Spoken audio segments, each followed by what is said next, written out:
And welcome to SEC football presented by Sonic. As we come to you from the banks of the Tennessee River on a spectacular day here in Knoxville, Tennessee, Bobby Petrino back at the helm. Who would have thought this years ago? But he is running the show as the interim head coach of the Razorbacks, taking over the last 2 weeks. Meanwhile, Josh Heupel just continues to win football games. The 12th ranked team in the country, 4-1, looking for back-to-back SEC wins. Both these teams have had a week off, but to say that it's been a little different would be an understatement. Arkansas making some huge changes since we last saw them in a sounding defeat against Notre Dame. It all started the day after that loss to the Fighting Irish when Sam Pittman was let go of his duties as the head coach after 5+ seasons. That means that offensive coordinator Bobby Petrino, who's been there now, and this is his second year as the OC, is named the interim head coach. He says that he wants this job. He's auditioning for it. Well, he did not sit on his hands. He immediately fired defensive coordinator Travis Williams and a couple of other defensive assistants. So there has been a lot of change going on over in Fayetteville. Pleasant good afternoon, everybody. I'm Dave Neal. This is Fozzie Whitaker. Glad you could join us today for Tennessee and Arkansas. But let's get this Arkansas story underway here. You're a former player at the NFL college level. What's it like in the locker room when something like this happens midseason? Yeah, transition can be very tough. Teams can take it one of two ways. The first way is continue to do what got the previous staff out of the door, or they can double down on a new identity, a new belief in what Coach Bobby Petrino is implementing, and then start moving forward to become a better football team. Well, certainly these two clubs looking for changes. You know, Tennessee's had back-to-back SEC games that have gone to overtime. They had the week off to try to regroup. This is a team that's putting up many points, trying to get their defense buckled up. The same situation on the other side, although defensively Arkansas has really struggled, but offensively they've been pretty good. As the Volunteers run through one of the great spectacles in all of college football, the Power T.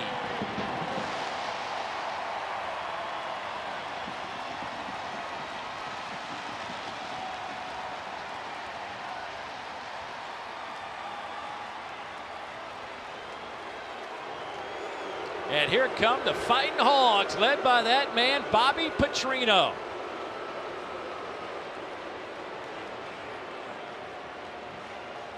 A surreal moment, I am sure, for a lot of folks, not just Bobby Petrino, but Arkansas fans and college football fans alike. It has been a wild and crazy 2 weeks in Fayetteville. For more on this story and the players' perspective, let's go down to the sidelines in Morgan Uber.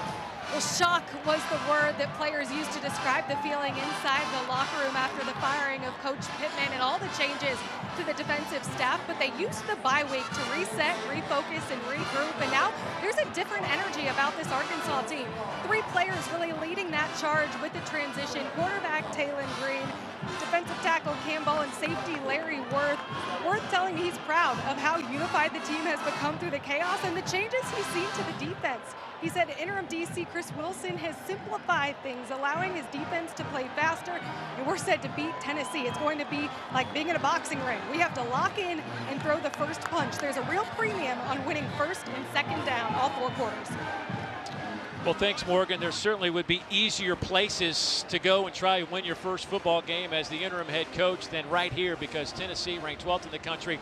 Obviously, this is an offense that is scoring points in bunches. Nobody scored more points than them. Matter of fact, 40 points in 5 straight games, are averaging over 50 a game. What's making this all click? Yeah, it starts with these 2 young men right here, Joey Aguilar and Chris Brazzell II.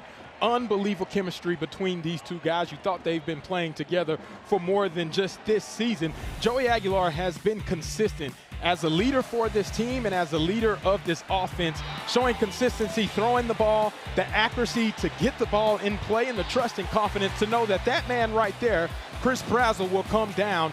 And that's what Chris Brazzell does. He makes those acrobatic catches, and why he is one of the best receivers in the country right now, Dave. And certainly he has kind of been under the radar. This is his 2nd season now with Tennessee. He transferred in from Tulane, and coaches say the 2nd season in this offense, generally speaking, it starts to click, and it has definitely clicked for him. Speaking of having some success, how about the guy that's calling the plays for Arkansas, Taylen Green? I mean, few people in the country are putting up this kind of numbers. Yeah, he's been unreal this entire season. And 2nd season in Bobby Petrino's offense, it's showing what he can do, not just as an elite passer, but as well as an elite runner. he's able to keep this team on the football field by converting third downs at almost a 60% rate. The efficiency that he plays quarterback with is what Bobby Petrino has to lean on today. He says he has just paid so much attention to the little details that make it go for him in this offense. One of the reasons that they have had some success. I mean, look, we're expecting a shootout, but we thought we might have that last year, and it was 3-0 at halftime. So who knows what we'll get. I do know this, at Arkansas, many people probably don't even realize this, they've won 4 straight in this series. Now, they haven't played a bunch over time, but last year, of course, upset Tennessee in Fayetteville in a big win for Arkansas. So the Vols certainly have that on the back of their mind, but in this day and age, there's so much turnover in rosters, you wonder how many people on this roster actually remember it. Arkansas won the coin toss. They want the football first, and they will get it at the 25-yard line. This Arkansas offense behind Taylen Green, averaging over 37 points a game. That's 5th in the conference, top 25 in the country, and Taylen Green has just been phenomenal. Leads this team in rushing. He averages over 8 yards per carry, 3 300-yard passing games this year. When he's on, they are really, really good.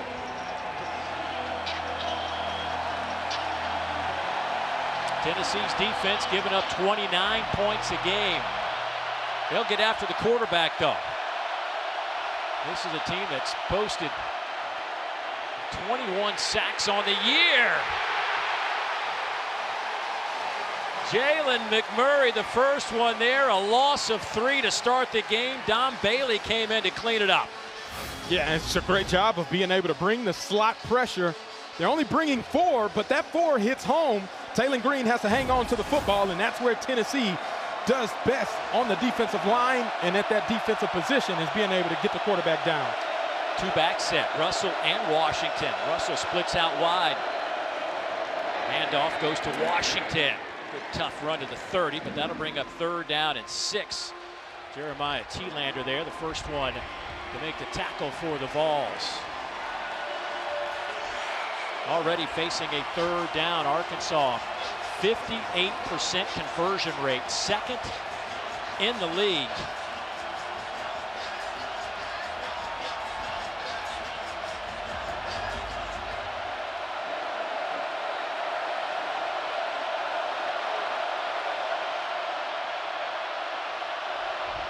Four-man rush, pocket clean, throw underneath. It's caught, but that may be a little bit shy. They're going to spot him right at the 29 3/4.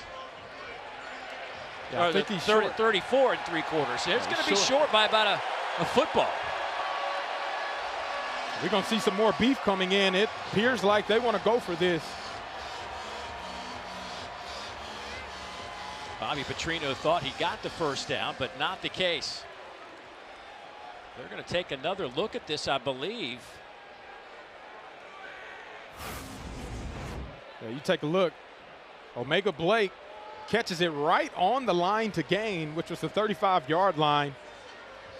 And that actually appears as though he caught it right on the line. So his forward progress may be right at the line to gain to give them a first down. I don't think you can really tell from that angle. If you can't tell, it's got to be where got to it is be clear now. and concise. So he catches it from that angle. It appears his feet are standing on the 35. So the ball is very close to the line to gain.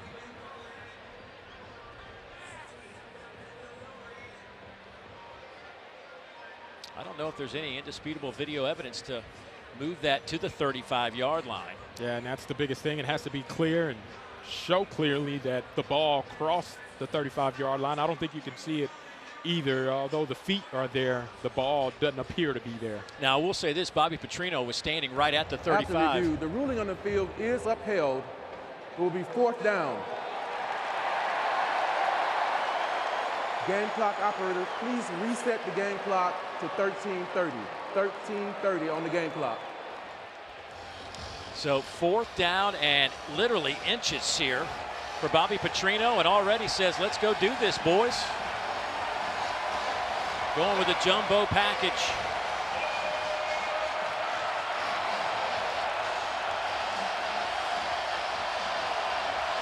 Roll the dice early.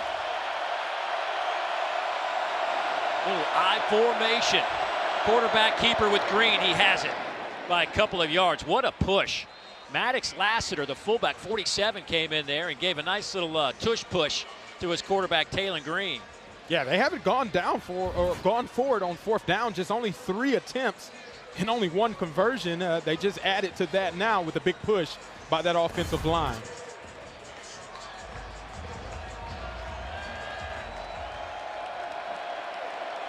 Fresh set of downs for the Hogs from the 37. Handoff right side, big hole. Washington gets it out to the 45-yard line. That's a gain of 8. Durantine trips him up. Washington averaging over 6 yards per carry. Over 400 yards rushing this season. 4 touchdowns on the ground. Rodney Hill checks into the game. The redshirt junior out of Statesboro, Georgia. Transfer in from Florida A&M. Split out wide now. Green cuts it back and is dropped at the 47-yard line. That should be good enough to move the chains, and it will be. Ty Redmond trips him up, the true freshman corner. Yeah, and that's where Taylon Green is so special. He's always able to prolong and extend the play, and with his running ability, he's able to pick up first downs to keep the drive alive.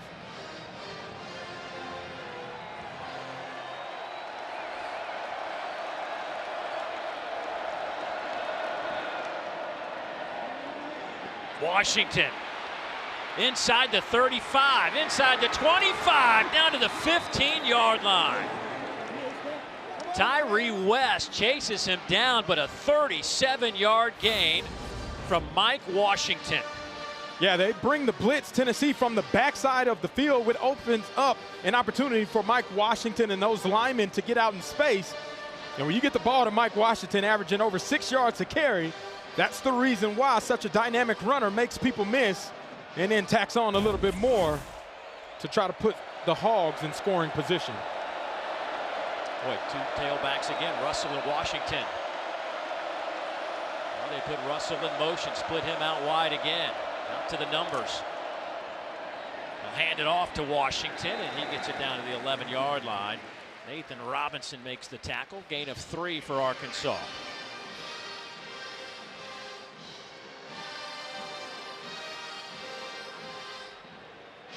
Boy, nice opening drive by the Hogs. 8 plays, 64 yards to this point. 4.5 minutes off the clock.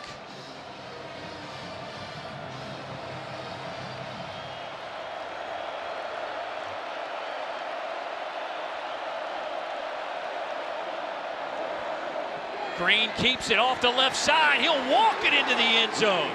Touchdown, Arkansas.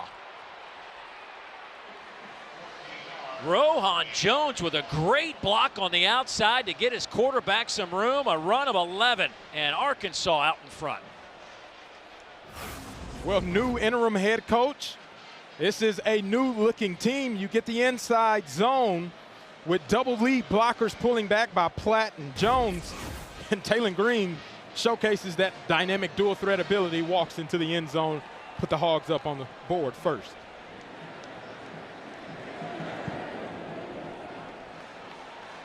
Good start for Bobby Petrino and company. 9 plays, 75 yards. Well, being a little more aggressive might be the identity of this team. Picking up the first down on 4th down. And then there goes that man, Taylon Green, into the end zone. 7-0 the Hogs.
Taylon Green with an 11-yard touchdown run, his 3rd rushing touchdown of the year. Now 15 total touchdowns for the Arkansas quarterback. Bobby Petrino's offense starts things off 75 yards, just under 5 minutes. The 4th opening drive touchdown this season for Arkansas. But now this defense that has been maligned this year, going to have to try to slow down this Volunteer team that nobody's been able to slow down.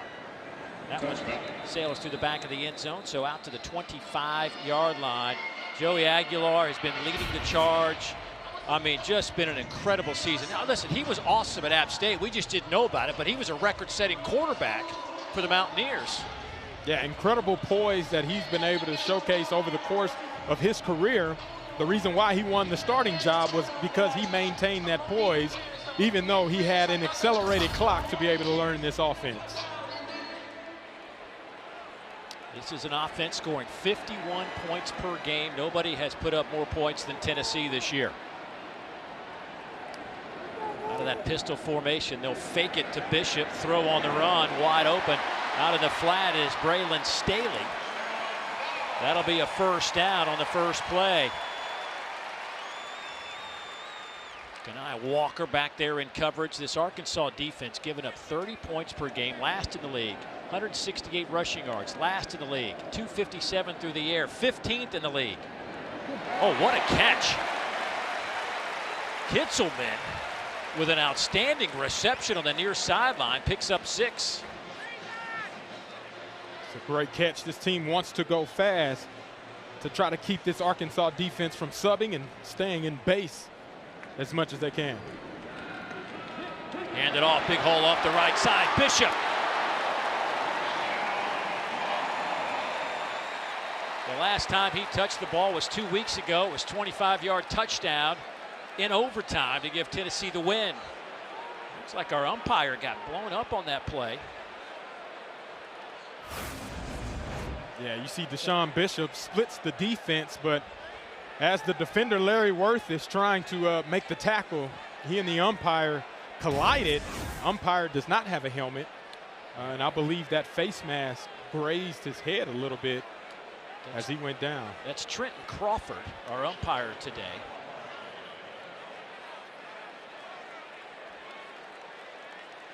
Looks like he might be taking a break here for a few moments.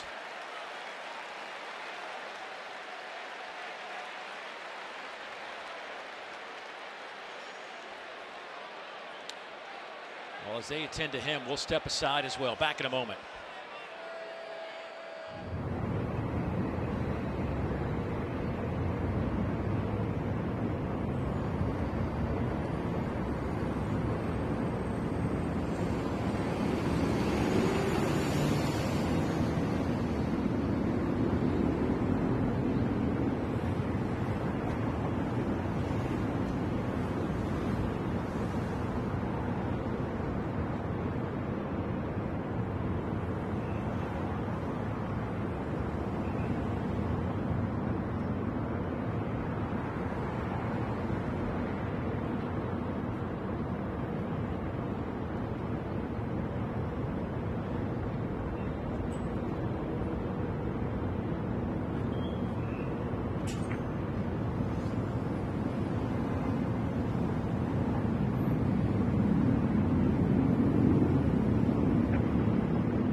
And get a free large drink when you order in the Sonic app. And in part by T-Mobile 5G home internet. Well, coaches in their second stint at their former school. We saw that list with Greg Schiano, Rich Rod, Scott Frost, and now Bobby Petrino, the interim head coach. And he has said that he'd like to have this job, and he's going to audition for it. And he's got some opportunity in front of him. In terms of the schedule, they've got this game, then Texas A&M, Auburn, Mississippi State, LSU, Texas, Missouri. Bunch of football left to be played. First down and 10.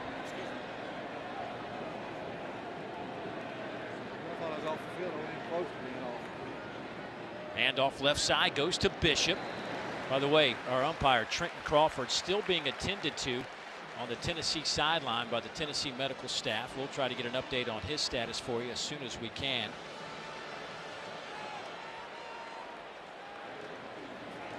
Aguilar has time and completes that one to Braylon Staley. We've talked a lot about Chris Brazel and Mike Matthews, but Braylon Staley's the third guy in that triumvirate at wide receiver. Yeah, he does a great job in that slot, being able to get open and create space for Joey Aguilar to deliver a strike, which he did there to pick up the first down. Gain of 19 sets up first down and 10 from the 17. Flag down. And Aguilar keeps it himself as he fakes the handoff and down to the 5-yard line. He'll go out of bounds. Larry Worth and Caleb Wooden back there to make the tackle. Let's see if this one will hold up.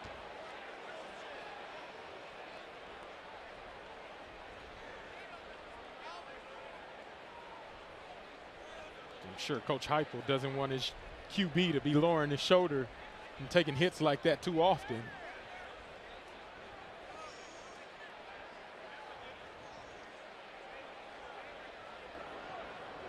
Illegal formation against the offense. More than 4 in the backfield. 5-yard penalty. First down.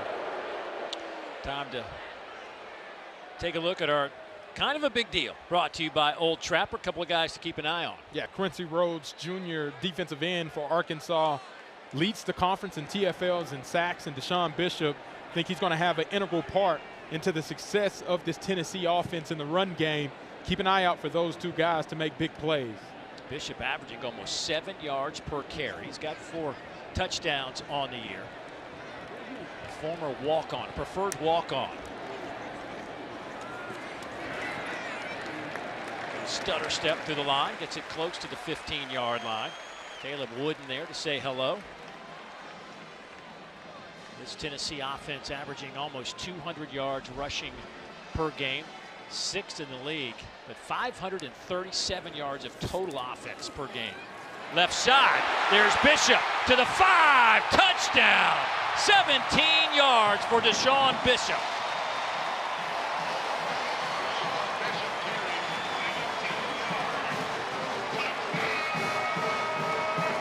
And right on cue, Old Trapper beef jerky impact player for this Tennessee offense, Deshaun Bishop, is able to execute the counter play, break a tackle, and then showcase his dynamic playmaking ability, averaging, like Dave said, almost 7 yards a carry, all the way to the crib for a touchdown.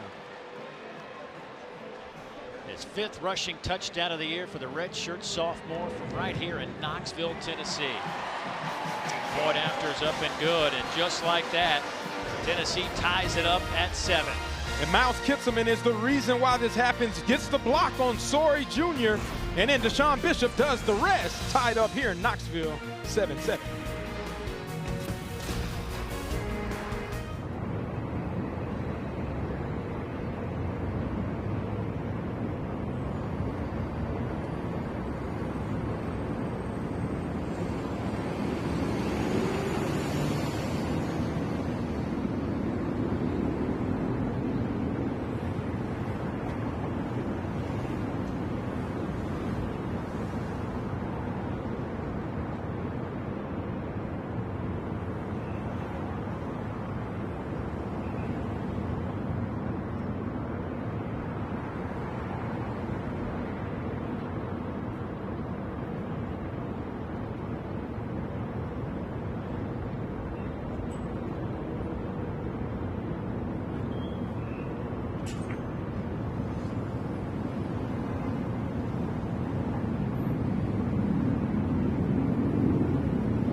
Teams now get to use the iPad on the sideline during the game. So as my spotter Charles Polari, who played quarterback at New Mexico State, said, can't be BSing the coach anymore coming off the field. It's right there in front of you.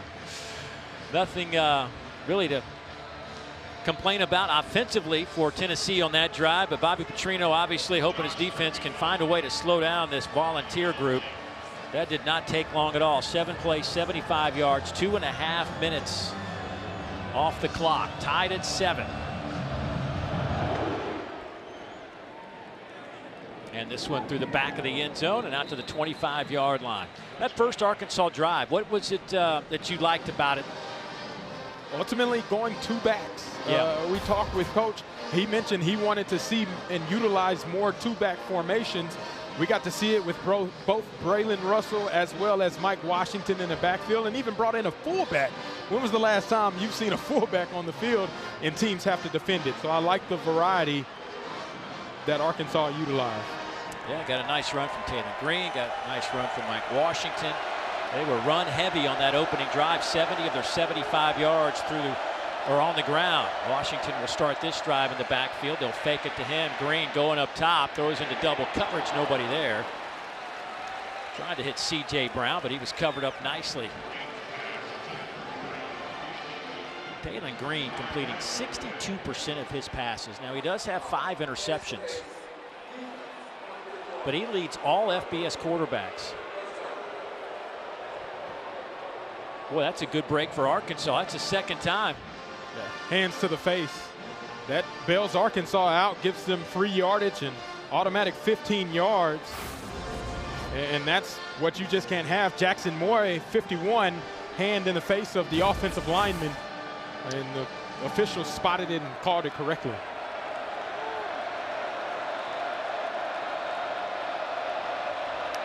First down and 10. Boy, nice little stutter step again by Washington across midfield. He's down the far sideline and pushed out of bounds inside the 35 by Colton Hood.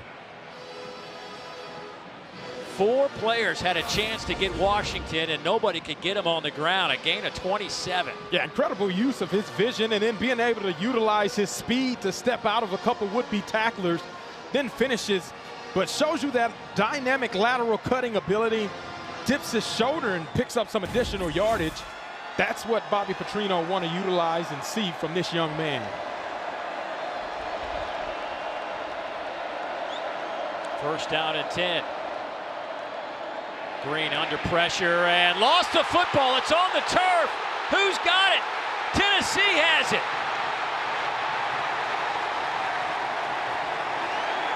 Finally dropped is Jordan Ross near midfield. And the turnover will give it back to the Big Orange offense. Ross had the hit and came up with the football. It's a great job by Jordan Ross. As you see, Taylor Green tries to throw this ball to Mike Washington in a flat, loses control of it. Jordan Ross with the heads-up play picks it up. And that ball's loose for sure, is going to be a fumble as he doesn't have control while he's trying to throw it. And Jordan Ross, phenomenal job using that effort and his speed and the ability to get a guy like Taylor Green down from behind, knock the ball loose, and then showcase his dynamic ability. As you see him right there, knock that ball loose. That'll be a fumble. Then heads-up play by Ross scooping it and picking up some additional yardage. He ran for a while there. Vols do have 4 defensive touchdowns this year, second most in the FBS, 3 fumble returns and an interception for a touchdown. But Ross is one of those guys. Just yesterday, Tim Banks was talking to us about the sophomore who is their prototypical Leo, that end spot on their defensive lineup. Guy just gets better and better every week, and one of those guys that probably earned himself a few more snaps in the off week. Yeah, being able to rotate that Leo position, which is where Joshua Josephs as well as Caleb Herron plays. They feature a lot on those guys to be able to get after the quarterback, and you see why. And Jordan Ross paid dividends on that last play. On first down, handed off to Bishop. Bishop driving close to the 45-yard line. That'll be a hard-earned 4 yards.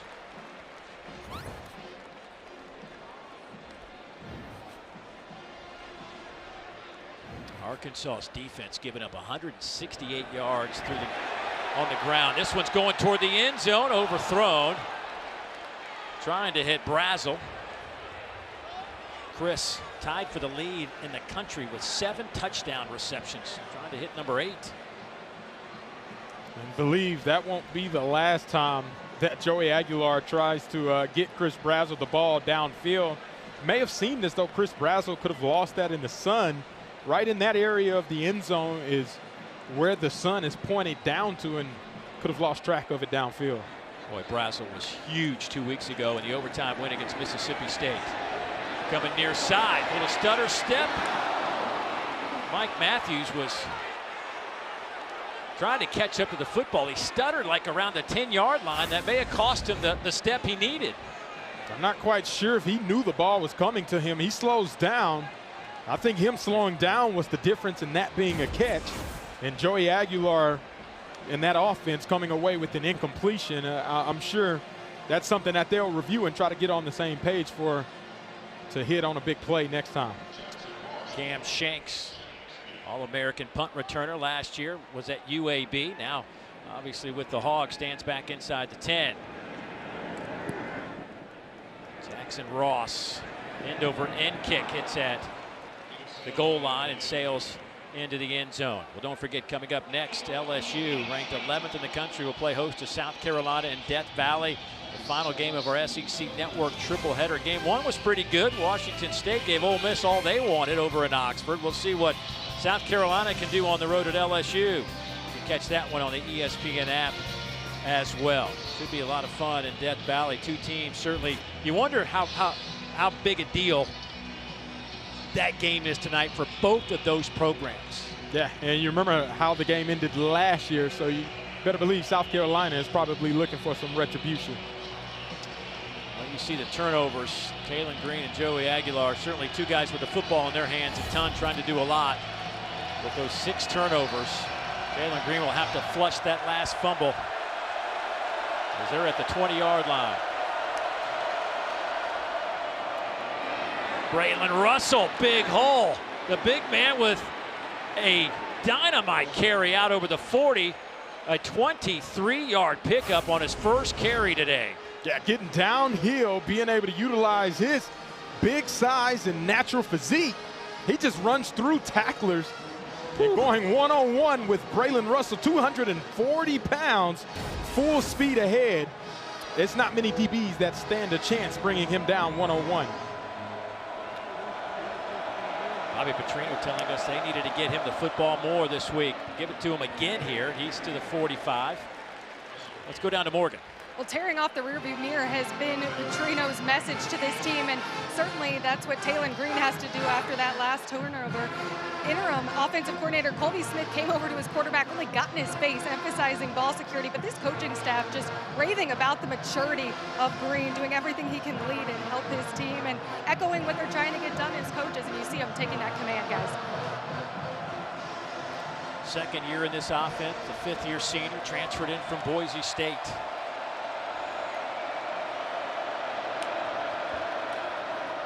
Russell spins to the 46, so it'll be 3rd down. And call it almost 7. Sidney Walton, the true freshman, getting some work on the back end for the Volunteers. This is where Tennessee likes to live defensively, getting opponents in 3rd and long. They run out their speed rabbits package to be able to get after the quarterback. And that's how they've been able to accumulate so many sacks this season. Only 1 pass play so far for Arkansas, went for 5 yards. Mike Washington splits out wide.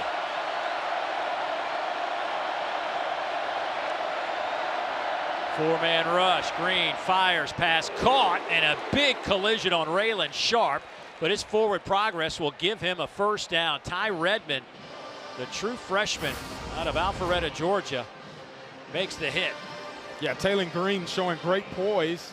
Had 7 guys lined up at the line of scrimmage.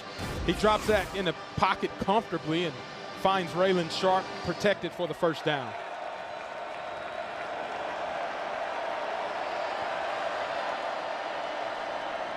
Green Quick slant pass caught there by O'Mega Blake, who's having an outstanding season. 32 catches, up over 400 yards this year. 5+ receptions in every game this year for O'Mega. He's been a dynamic impact player for this offense, and that's been Taylen Green's #1 go-to receiver target. You expect to see him and Colton Hood going at it all day today.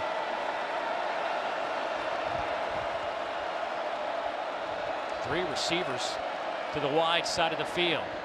I'll give it to Washington, though, off the left side. A couple of yards there. Joshua Joseph's the first one there. Joshua, 23 tackles this season.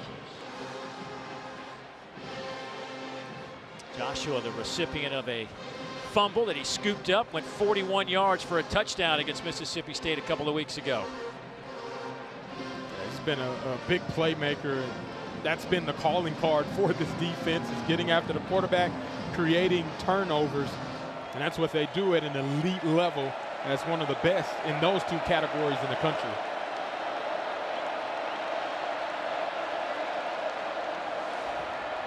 Green, wide open. C.J. Brown, first down. Inside the 20, down to the 16-yard line. Turrentine pushes him out, but a gain of 18 and another Razorback first down. Yeah, it seems to be a little miscommunication. Somebody has to have the flats. You don't see anybody going to the flats, and C.J. Brown takes advantage of that miscommunication. Taylen Green finding him out of the backfield, or out of the slot receiver, showcases that ability to find the open target.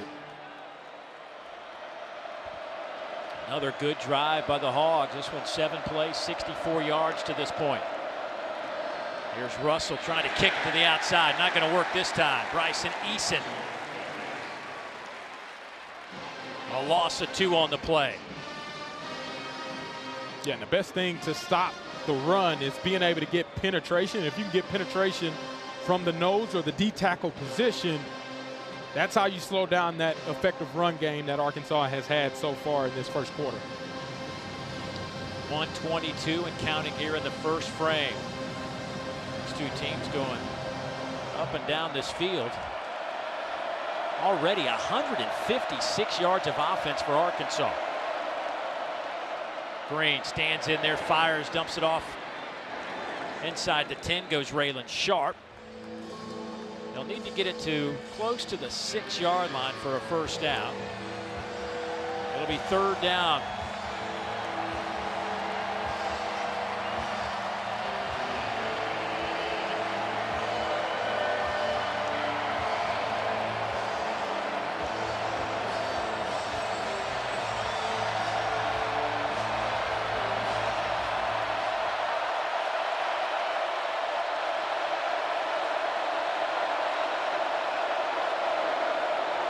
Green looking left, throwing that way, batted down. Colton Hood back there in coverage against O'Mega Blake. Good on good. Yeah, we talked about Colton finding where #9 is on the defense. One-on-one hitch route. Taylen Green tries to give it to his best receiver. Well, the best defender for Tennessee says, not happening today. Huge 3rd down stop, with 2 guys that are really good and playing at an elite and high level. Scott Starzyk to attempt this field goal from the far hash. 4 of 6 this season. This will be a 28-yarder on the way. It is right down the middle. So 3 on the board for Arkansas, and they take the 3-point lead with 20 seconds to go here in the first quarter. Well, hard to believe, but basketball season tips off November 3rd. And our annual SEC basketball media days are this Tuesday and Wednesday at 10 a.m. Eastern. For the full schedule, be sure to go to secsports.com/news. This was earlier today over at the Food City Center, Thompson Bowling Arena. Rick Barnes back at it again. Going to be another great, exciting year of SEC basketball. Can't wait for it to get started. How about Rick Barnes was the head basketball coach at the University of Texas whenever I was at Texas, so I have a great relationship with Coach Barnes. Yeah, a wonderful human being is Rick Barnes. How about the job, though, speaking of basketball, I mean, John Calipari last year, the job he did with the Hawks. Can he do it again? A lot to talk about in the coming months. A lot to talk about here at this game as well. Arkansas's offense has looked super sharp.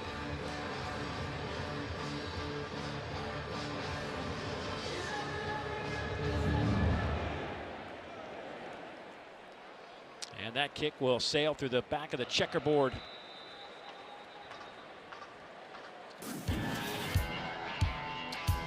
Well, how about last year's game? We told you the first half it was 3-0 was the score at the half. Two high-powered offenses, but last year it was an Arkansas rally down the stretch to win it. 2020, the Hogs won that one. 2015, how about a 24-20 Arkansas victory? And then Bobby Petrino was coaching when in 2011 when Arkansas just thumped Tennessee 49-7. A 4-game win streak in this series for Arkansas. Tennessee hopes that ends right here, right now. Star Thomas with his first carry today.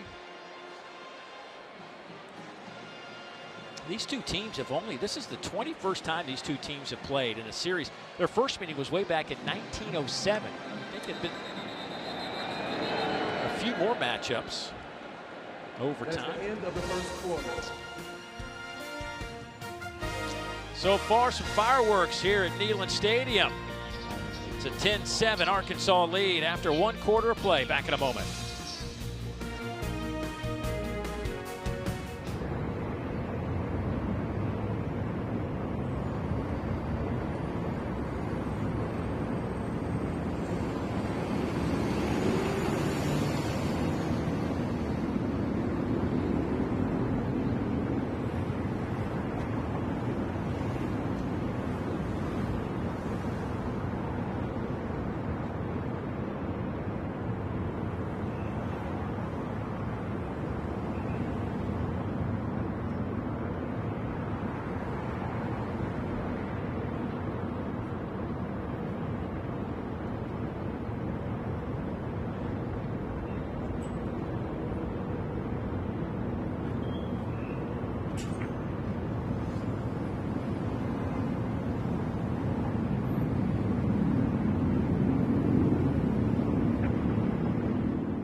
Coach, how has your offense been effective and aggressive here early?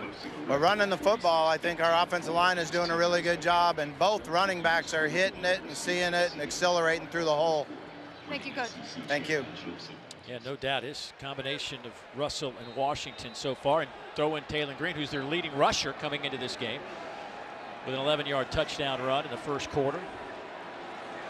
Second down for the Vols. Star Thomas, the running back. Cuts it back against the grain, and Star out to the 35. A second effort will give him the first down. Julian Neal just kind of hanging on But a first down for Tennessee. Gain of 9. Tennessee's defense in the first 5 games gave up just 14 first quarter points. Today, 10. Big hitter there. Braylon Staley in Arkansas territory. Larry Worth, the third, back there in coverage. 16-yard pickup. Yeah, pinpoint accuracy by Joey Aguilar on that previous throw as well. Hand off to Thomas. Get a couple of yards to the 45. Justice Boone trips him up. Chris Wilson, the defensive coordinator now for this Arkansas club, was the assistant D-line coach. Aguilar sees a big hole in the middle. He is down at the 35 and a first down after an 11-yard gain.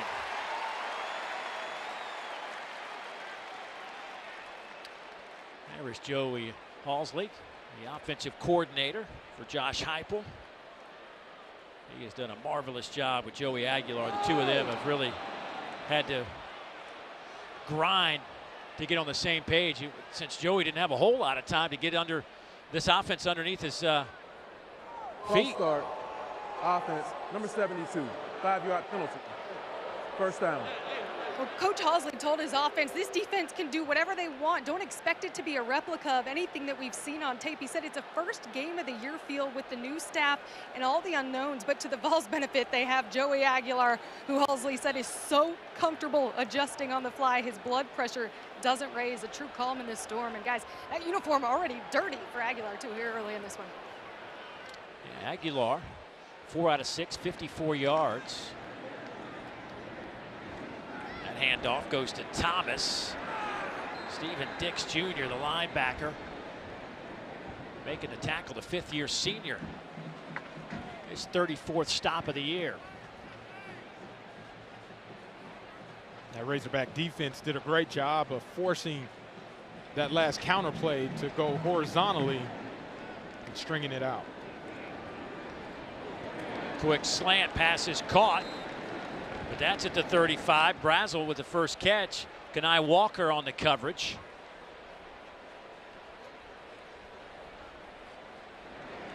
It'll be 3rd down and 11.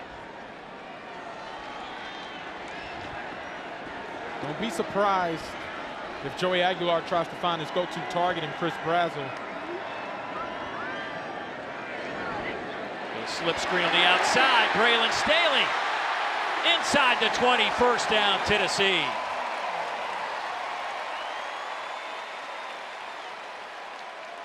Great play call by Joey Halsley, being able to use the aggressiveness of Arkansas's rush against them, getting Staley in space on the screen play and picking up the first down. Gain of 15. Here's Thomas. Makes the first man miss, but nothing after that. Might have lost a yard in the process.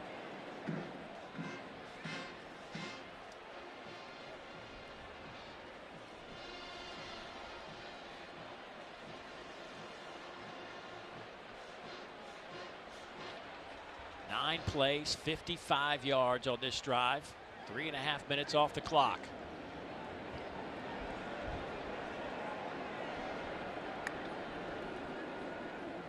Give it to Thomas.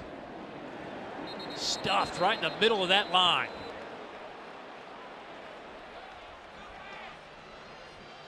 Looks like Dix and Sorey, the two linebackers, came up to make the play. Yeah, and that's what they're going to have to continuously do.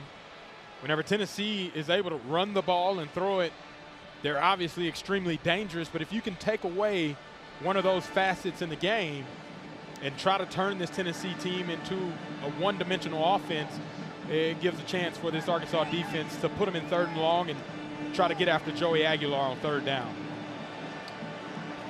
Saw Chris Wilson, the DC, barking out instructions to his group.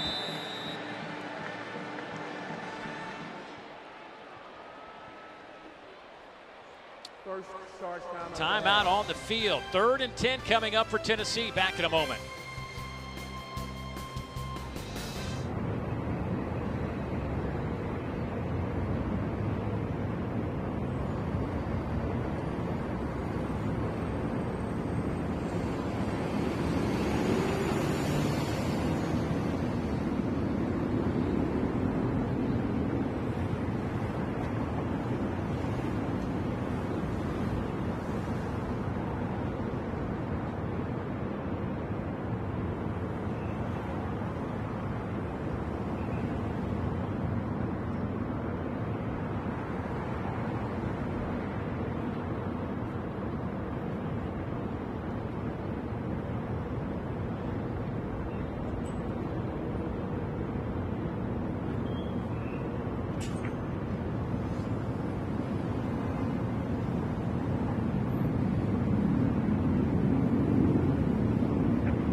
Introducing Verts. Swipe for news and highlights. Now available on the ESPN app. Joey Aguilar had one of those career-defining drives against Mississippi State late when they needed a touchdown. This drive, he's 3 out of 3, 36 yards, looking at a 3rd down and 10.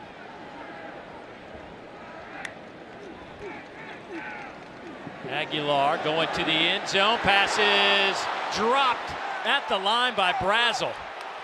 Boy, he has made circus catches all season long. Just couldn't hold on to that one. Yeah, that's great coverage by Jordan Young in the slot, being able to be that nickel corner. And Chris Brazel usually comes down with those, just not able to hang on to it on a back shoulder fade, which was there by Joey Aguilar. But the coverage probably impacted the no catch, and it's a great job by this Arkansas defense. Max Gilbert on to attempt this 37-yard field goal. He is 8 out of 10 this year. This one is right down the middle. So Tennessee has tied it up. 10:35 to go before halftime.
It will be a wild ride to figure out who's going to play in the SEC championship this year. I don't think anybody has any idea how that's going to play out. Yeah, I can't tell you who the best team in the conference is right now. There are so many candidates, but to your point, to find out who's going to be playing in December, that's the question everybody wants to know the answers to.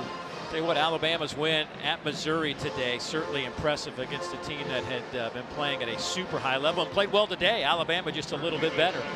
Maybe they take over that top spot. Hey, looking like it. Week after week, they find a way to improve. 3 straight ranked wins, too. It's impressive.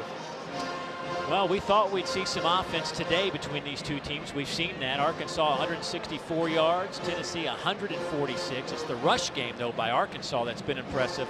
115 yards rushing, over 7 yards per carry. About to get the football back. Rodney Hill lets this one hit in the end zone and out to the 25-yard line. So Tennessee needs to come up with some answers here to slow down this Arkansas offense. Taylon Green's off to a good start. 5 out of 6, 49 yards. Throwing the football. We were wondering, you know, there hadn't been that like that power shot from Tennessee yet. And I think a lot of people around this league, this country, watching Arkansas football, wondering how would Arkansas respond when they get hit in the mouth a couple of times with everything that's going on. Well, so far that hasn't happened. They've been able to answer the bell and came out swinging first, to be honest. First down from the 25. Russell and Washington in the game. They will be on either side of Taylen Green.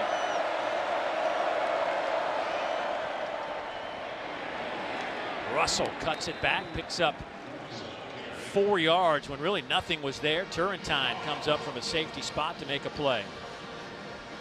Braylon Russell showcases his patience at the running back position. Like you mentioned, nothing was there to begin with. He's able to kind of slide to the left, find a little crease, and then use that 238-pound body to pick up 4 yards to put them in second and manageable. Pressure off the edge. Arkansas gets it away. Pass is caught. What a grab by Omega Blake. Had a Tennessee defender hanging all over him. That was Colton Hood over there. A gain of 20. Incredible catch by Omega Blake. Last time we saw these two going one-on-one, Colton Hood was the winner. Well, not this time. Omega Blake up, extended over the head. Get feet in, controls all the way to the ground. Impressive play, young man, by Omega Blake.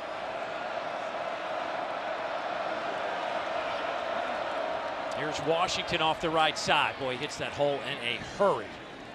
He'll pick up 5. By the way, his 84 yards rushing in the first quarter. It's the most first quarter rushing yards by an Arkansas running back since Rakeem Boyd back in 2019. He had 108 against Kentucky. Well, that was only on 6 carries, Dave. It's where we saw some of the issues with Tennessee the last time they played against Mississippi State. They couldn't stop the run very well. I think we're starting to see that show its head again against this Arkansas offense.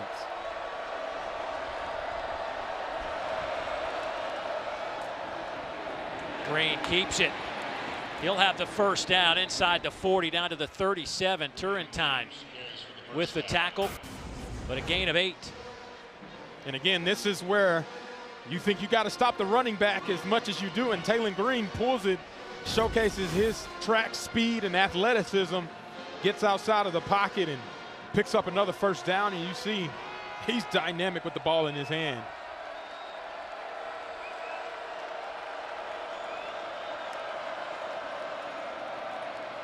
Green. Just throw this one out of bounds. Being chased there by Ben Bolton and Tyree Weathersby.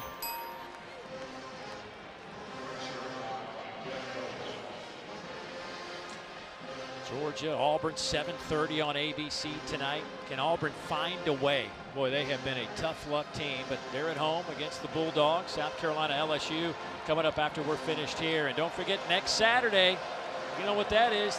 It's the 3rd Saturday in October as that one gets renewed once again. Tennessee and Alabama.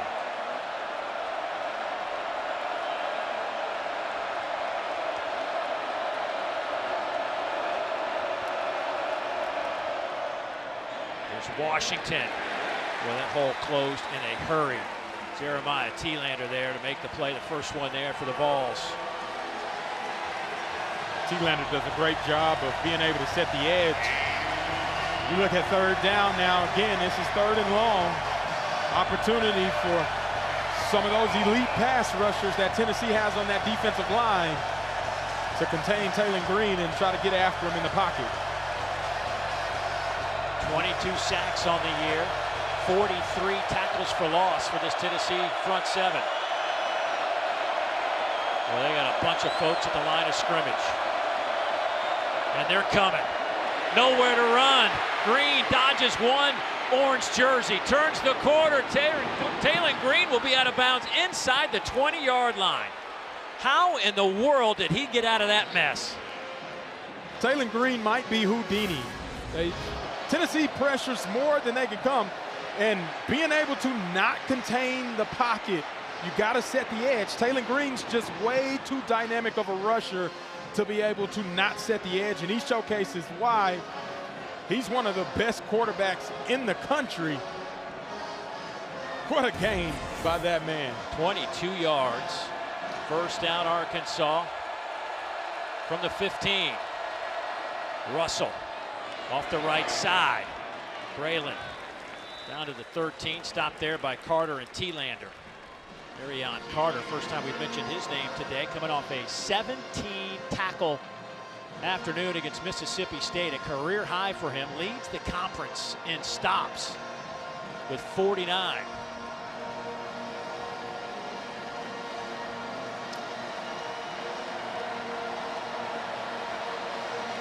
Two tight ends set for Arkansas. Braylon Russell will be your running back. Two receivers near side. C.J. Brown in the slot. Going right side with it. Russell trying to turn the corner on second down and nothing there. Got back to the line of scrimmage. Caleb Herring, first ball there. And Arion Carter also in that mix. He's going to have to be big for this Tennessee defense, whether it's stopping the run or being a spy on third down. Containing Taylen Green on this upcoming play has to be the utmost priority for this Tennessee defense. Arkansas's been pretty impressive in the red zone. 17 touchdowns and 17 scoring opportunities. Pass is caught. Raylan Sharp to the 1. That'll be first and goal for Arkansas. And again, man, Taylen Green shows that poise, the chemistry that he has with Raylan Sharp. Drops it down to him, picks up the first down, and then some, and sets him up first and goal on the 1 yard line. They're excited right now, Dave. Arkansas going with two tight ends and a fullback. Lassiter, 47, will line up as the fullback in front of Mike Washington. Here's Washington off the right side. Did he get in? No signal yet. They're going to say just shy. Touchdown, there it is. Took a moment to get the sign, but Arkansas marches down the field. 75 yards in 11 plays. Yeah, playing physical right at the point of attack, and that second effort by Mike Washington is what gets him over the line of scrimmage. It's going to be very close. As you see right there, it appears he crosses with the ball. Reset the game clock, 36. Or 3-6 in the game clock. Lowers that shoulder and keeps those feet driving and finds his way into the end zone.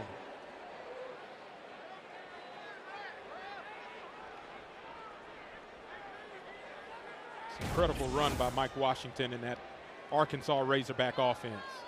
Don Bailey, fifth-year senior, is the injured Tennessee player. But Mike Washington today with 91 yards. And there's 4:36 left to go here in the second quarter.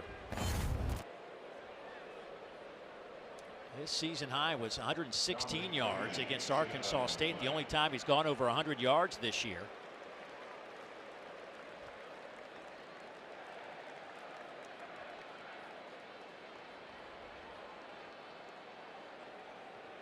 Don Bailey out of Maryland, a sixth-year player. He has kind of been moved in and out on that defensive front. He's been a tackle, been an end, been a tackle.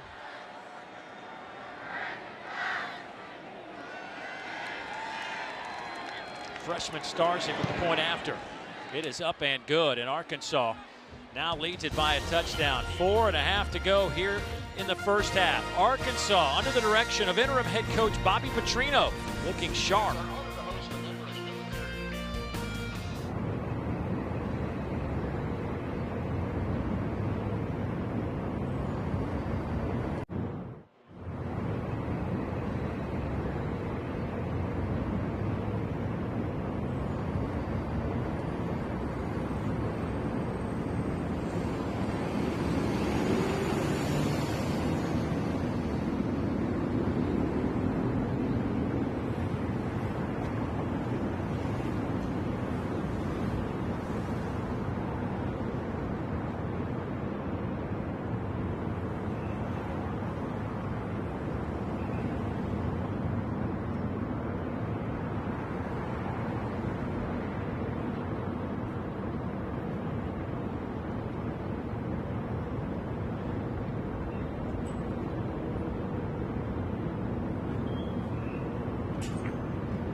SEC football is presented by Sonic. Buy one Sonic Smasher and get a free large drink when you order in the Sonic app. And in part by T-Mobile 5G home internet. The old pump fake. Remember those days? Nobody, I mean, it's like you don't see this much anymore. Driving around the neighborhood. Kids playing ball in the front yard. It's great to see. It's been a great weekend here. Beautiful weather.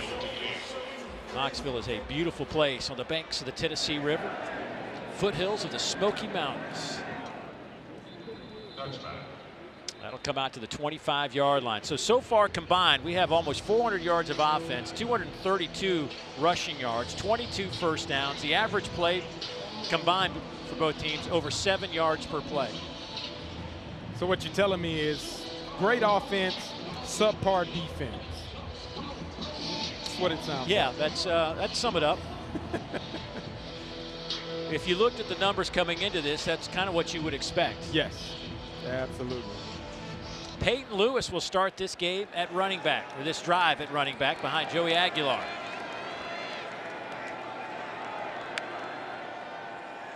He'll fake it to Lewis. Aguilar stands tall in the pocket, down the middle, pass caught. Braylon Staley inside the 35-yard line. A 42-yard pickup. Joey Aguilar stands in the pocket and takes a shot to deliver an absolute strike down to Staley in the middle of the field. Excellent execution.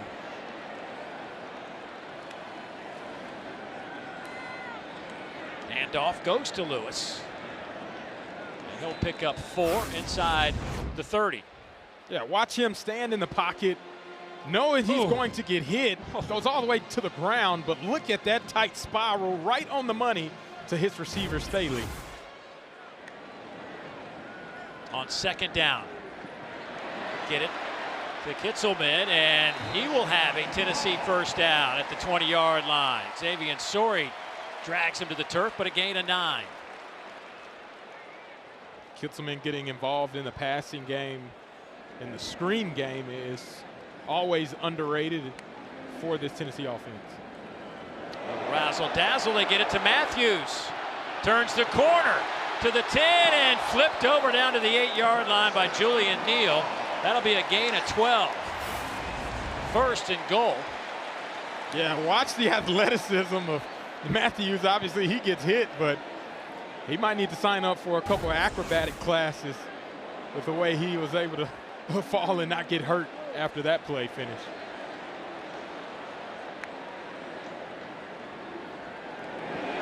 To the end zone, touchdown Tennessee. Miles Kitzelman, his second touchdown receiving of the year from 8 yards out.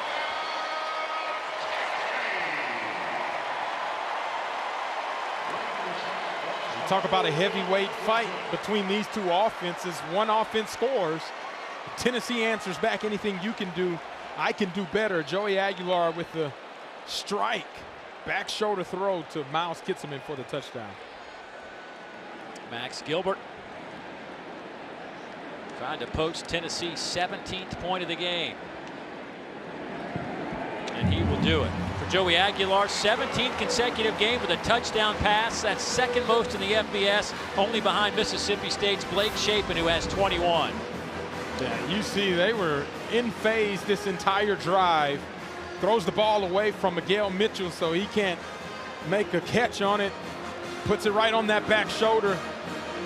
And that's what you're taught in Kitzelman, celebrating, showcasing why they are the most dynamic and explosive offense in the country. Boy, Tennessee glad to have him back. Received an extra year of eligibility from the junior college ruling that allowed guys that played 1 or 2 years of junior college to get an extra year of eligibility. I call it the Diego Pavia situation, but certainly Joey Aguilar and Miles Kitzelman have certainly developed quite the combination. 17-17. Well, we see this a lot with Tennessee on point after touchdowns. Saw it last year a bunch.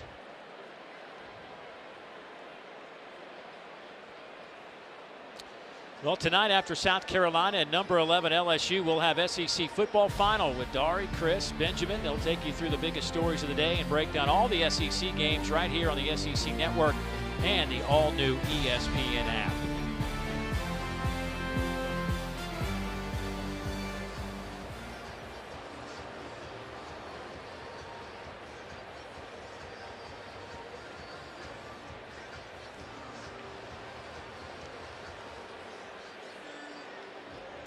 Brian Grant, the injured Tennessee player.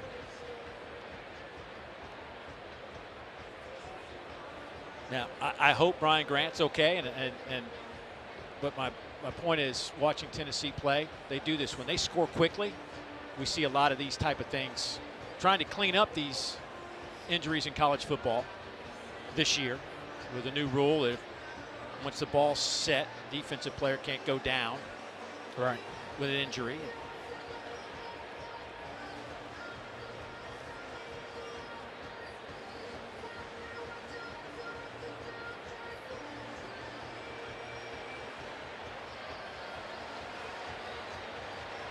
Hope he's all right for sure.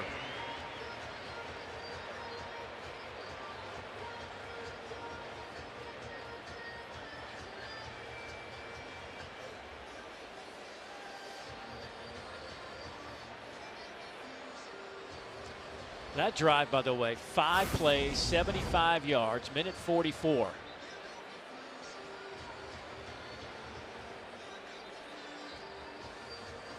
You look at the right guard area, a couple guys land right on that leg. Seems like the one he's favoring as he's limping off the field. It's a nasty job on field goal.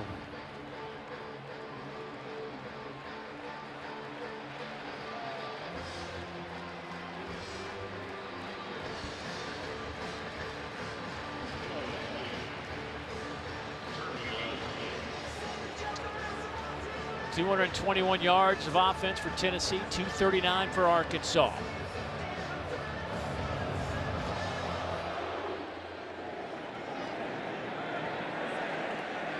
Inside the 5, Rodney Hill out over the 25 to the 28-yard line. Nice little return for Rodney, and here comes this Arkansas offense.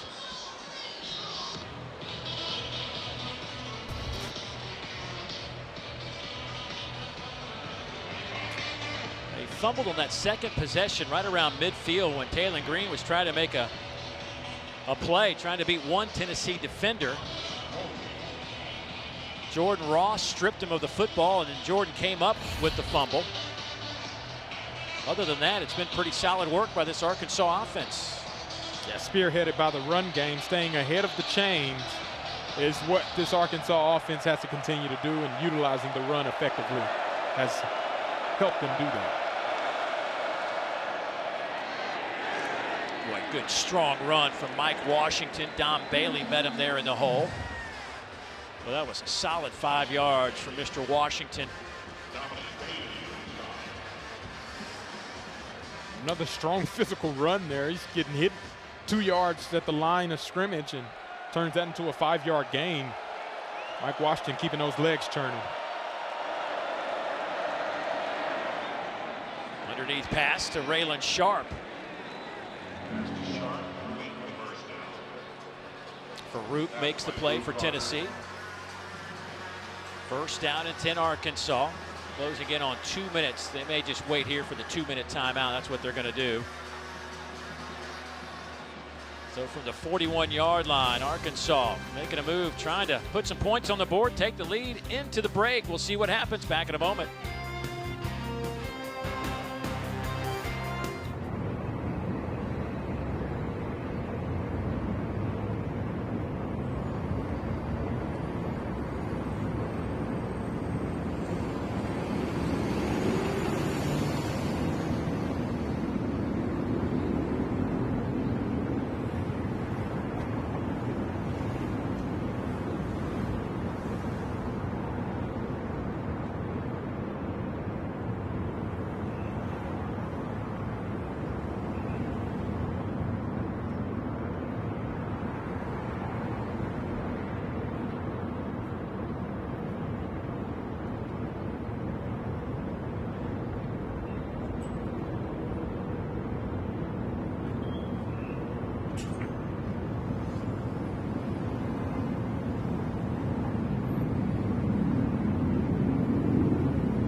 Yeah, I need both you, Fozzie, and Dari to pay attention.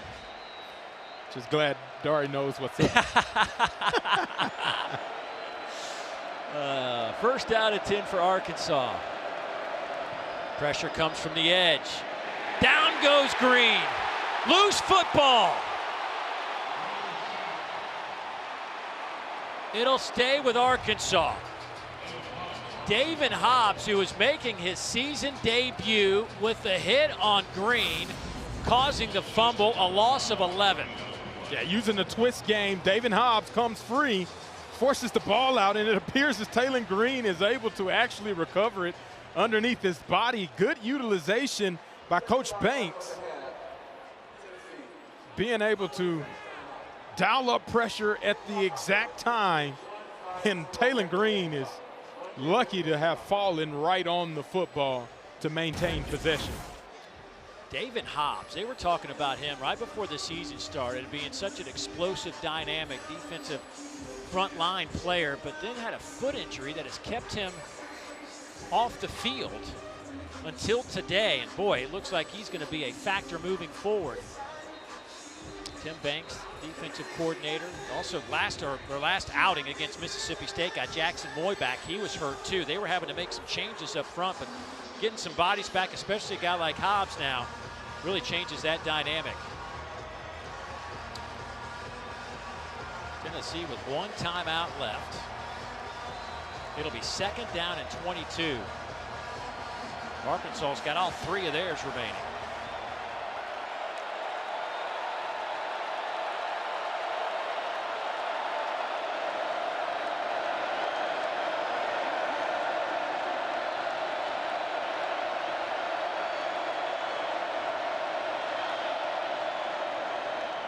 Washington trying to kick it to the outside, and well played by Tennessee. Boo Carter finally gets him on the turf, but stretched out nicely by this Volunteer defense. Tennessee will take their final timeout on a 3rd and 17.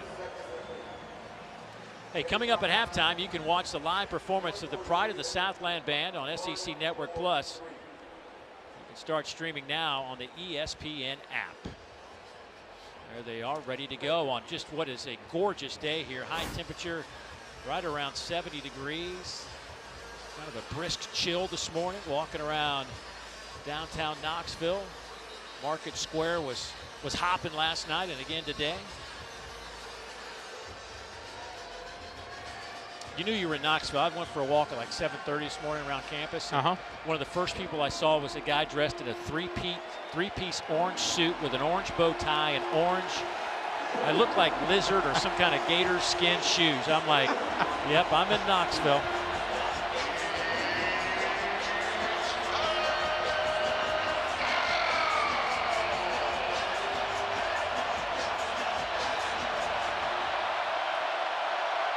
Third down, 17 to go.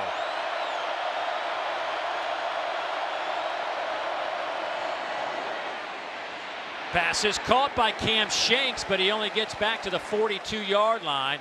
They're about 8 yards shy of the line to gain. Farouk there to make the play. No timeouts left for Tennessee. So this Coach Petrino will probably let the clock run down, call a timeout, send out the punt unit.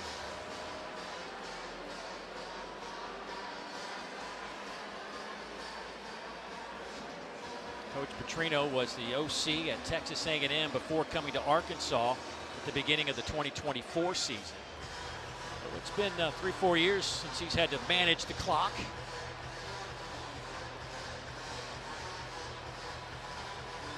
And he'll stop it with 59 seconds left before halftime. Asked him about, were there any surreal moments since he got the interim head coach job, and he was like, no, as you heard Morgan say, he uses that line, I took the rear view mirror off and just threw it away, not looking behind. He goes, but I did when I walked into the coaches show on Wednesday night in Fayetteville. He said that's kind of when it kind of hit me, because I saw a bunch of people that I used to do the coaches shows with before, same smiling faces, everybody just a little bit grayer. probably say the same about all of us in that manner as well. I got to ask Dave, do you own an all-orange suit? 3-piece, no, just a 2-piece, single-breasted. It was quite the look at 7:30 in the morning, I'm not gonna lie. Boy, the Vol Navy also out in full force this weekend. Great scene on the Tennessee River. Boo Carter back to return this punt. Fair catch call for. That ball will bounce out of bounds on the far side. Let's see where they spot it. All the way up to the 18-yard line. What do you make of Joey Aguilar in the first half? He's been dynamic and really special, running this offense efficiently, being able to put the ball where it goes, finding his favorite target today, which has been Braylon Staley, and keeping that offense on the move. This is what you wanted to see from him all season, and he's given you that all season. Led 3 scoring drives, and even in the face of pressure, has delivered the ball. His accuracy has been on point today in this matchup in the first half. Long way to go, short time to get there, just 54 seconds. Big hole off the right side. Deshaun Bishop cuts it back. He's to the 45 to midfield and dropped on the power tee. Kenai Walker, Quincy Rhodes finally bring him down, but 32 big yards. Tennessee going quick. No timeouts.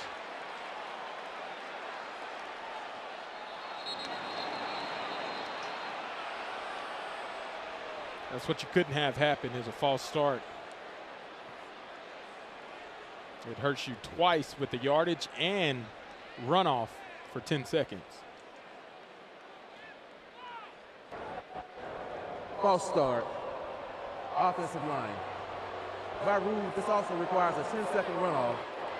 Game for the key set, the game clock to 45 seconds. Yeah, Deshaun Bishop on the play before, they call a trap play. You usually try to see if you can get that first run to pop, and Deshaun Bishop absolutely does that. Picks up some room for this Tennessee offense.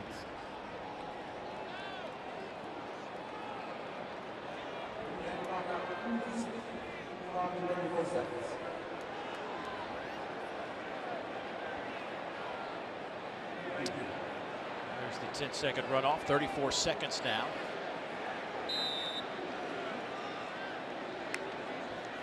Four-man rush by Arkansas. Aguilar flushed out of that pocket. Gonna try to get out of bounds, and he is helped out of bounds. Big push as he runs right into it. Looked like an equipment box over there. Xavier Sori pushes him.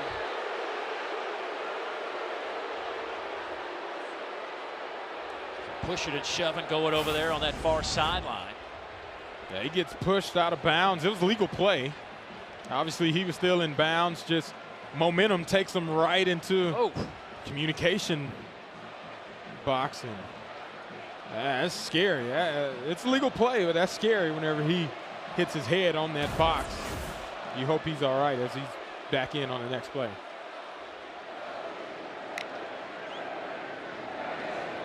Aguilar stands in the pocket, throws high, incomplete. No flags on the play.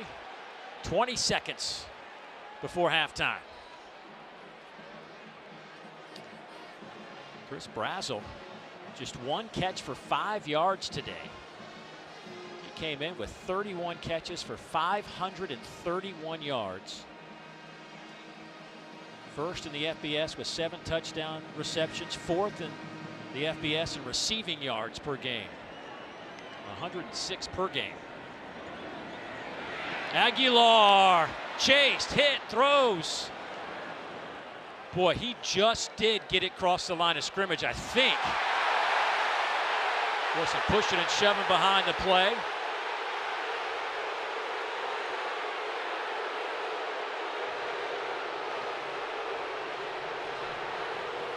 A little extracurriculars getting involved in this. As you can see, Joey Aguilar loses the ball. He lucky to hang on to it, keeps his hand up to be able to try to get rid of it. And the There's a extracurriculars. foul for intentional grounding. The quarterback is out of the pocket and the ball crossed the line of scrimmage. 4th down. Dave, I don't know if quarterback was out of the pocket. It didn't appear like he escaped the pocket, in my opinion, on that throw. Did get it past the line of scrimmage, but not quite sure he cleared the pocket. So he's on that far hash mark. Boy, I'm with you. You know, the tackle box, tackle to tackle is kind of considered a barometer to use, and I don't know that he ever got outside either one of those tackles. Didn't appear like it to me. Tennessee forced to punt it away with 10 seconds. Cam Shanks will let this one hit at the 5, bounces back. They'll stop it with 1 second to go.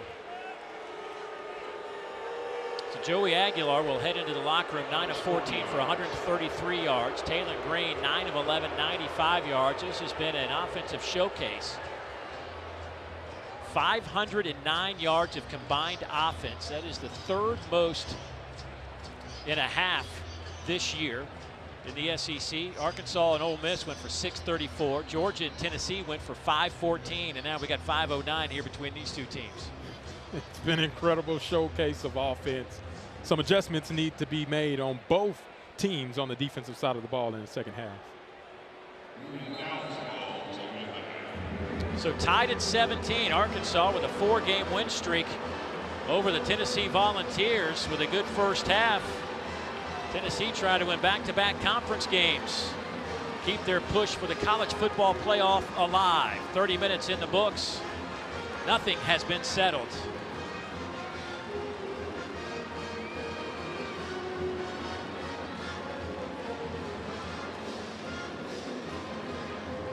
Josh Heupel making his way down to Morgan in that end zone. Let's go down there now. Morgan? Coach, how would you evaluate the way your offense has adjusted to this new look Arkansas defense? A little bit up and down. There's some things that we got to go execute, some things to clean up in the run game. End of the day, we got 3 more minutes, got the ball. Let's go play. Arkansas's rushing attack has found success, but what worked that last defensive drive? Yeah, I'm able to apply pressure. You know, for us, we haven't tackled well. They've been moving forward. Let the quarterback get outside of the pocket. We got to clean some of that up. 30 more minutes. Let's go play ball. Thank you, Coach. 30 more minutes. Tied at 17.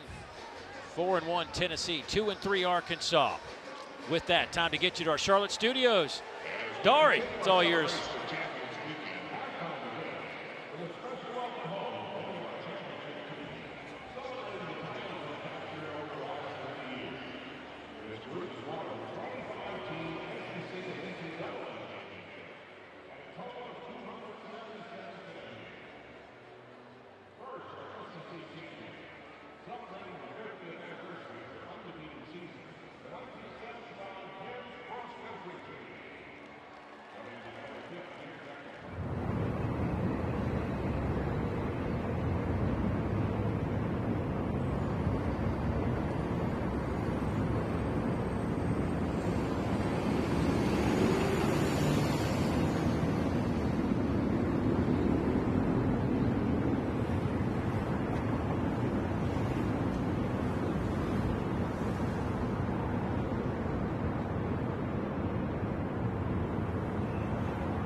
Ladies and gentlemen, the verdict is in. Step inside the courtroom of sound as the music builds, the tension rises, and the walls come crashing down in a thunderous finale of judgment and liberation. We close today's halftime show with one of the most dramatic moments in rock history, the trial from Pink Floyd's legendary album, The Wall.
Ladies and gentlemen, the pride of the Southland Band and the music of Pink Floyd.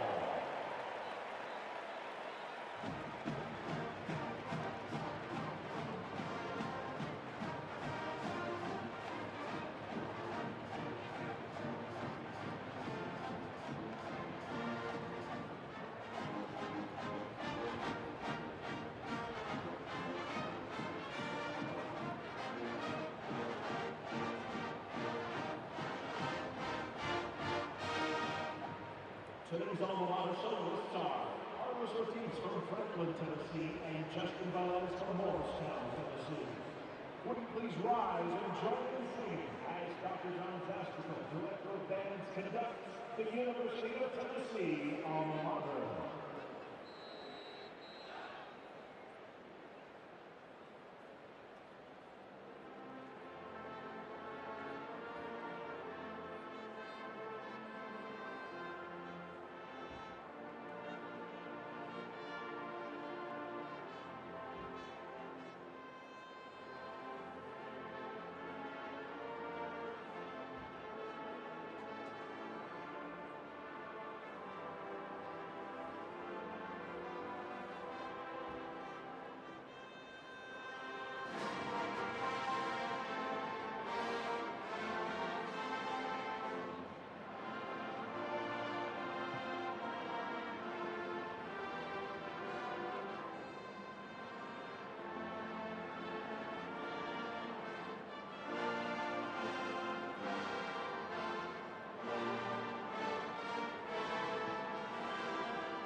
You're watching SEC football presented by Sonic. Good look at downtown Knoxville. Gorgeous Saturday afternoon for some SEC football. 100,000 packs inside Neyland Stadium. 30 minutes in the books, and nothing has been determined to this point. We are tied at 17. Dave Neal back alongside my partner, former Texas Longhorn running back, Fozzie Whitaker. Fozzie, what stood out in the first half for you? I think this Arkansas team has been impressive with the amount of turnover that they had at the coaches, and even the first turnover in the game in the first quarter. They've been able to respond and playing some really good football offensively. Let's take a look at our secret recipe of the week, brought to you by our friends at Bush's Beans. And for that, certainly Mike Washington has not been a secret. He's been very effective. Oh, he's part of the reason why this offense is running at all cylinders. 11 carries, 100 yards to date. And part of what makes him so explosive is his lateral movements and then his ability to make defenders miss. Once he gets in open field, he's one of the fastest players on the team. And then, they've been very physical at the point of attack as well. That's what you want to see more of in the second half if Arkansas wants to have continued success offensively. 100 yards in the first half for Mike Washington, a second 100-yard game as an Arkansas Razorback. His career high came as a freshman. He ran for 155 yards against Bowling Green. But this first half, the other thing that stands out to me, just no penalties for Arkansas in the first half. With all the changeover that's been going on this week, different voices at practice. Yeah. It's really a testament to the guys wearing the white jerseys right now. Absolutely. They could have thrown in the towel after, obviously, Coach Pittman was let go. But Bobby Petrino seems to have invigorated this team to be able to play more effectively, more efficiently, and obviously not shooting themselves in the foot. Obviously got to eliminate the one turnover, but the second half, they're going to have to continue to produce more points than they have in the past because this Tennessee offense doesn't slow down either. Looks like we have some sort of issue going on. Maybe a communications issue. Not sure. Everybody's talking over there to Bobby Petrino right now. And now, see, he didn't have to deal with this before. Well, even game day operations, right? Having to put everything else. Yeah, it's something going on with the communication issues, but it's been impressive and remarkable to see the coaches handle the game day operations since they haven't been in that position together in this staff until today.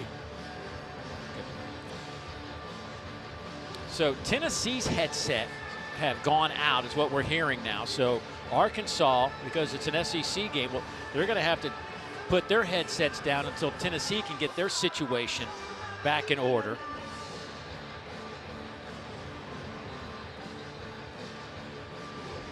It doesn't look like Coach Heupel is happy with that from his expressions.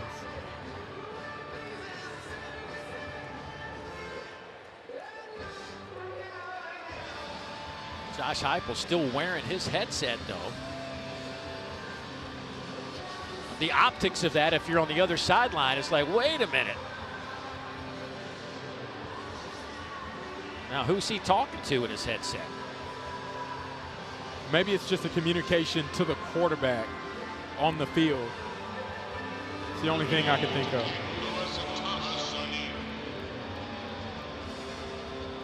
So old school. Look at him. He does not look happy. Not at all. But he looks unfazed also at the same time.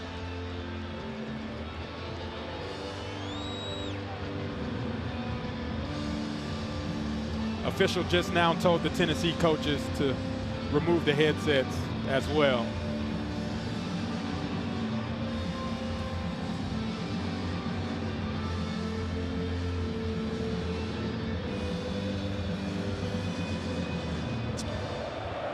Regardless if we have headsets or not, we are underway here in the third quarter.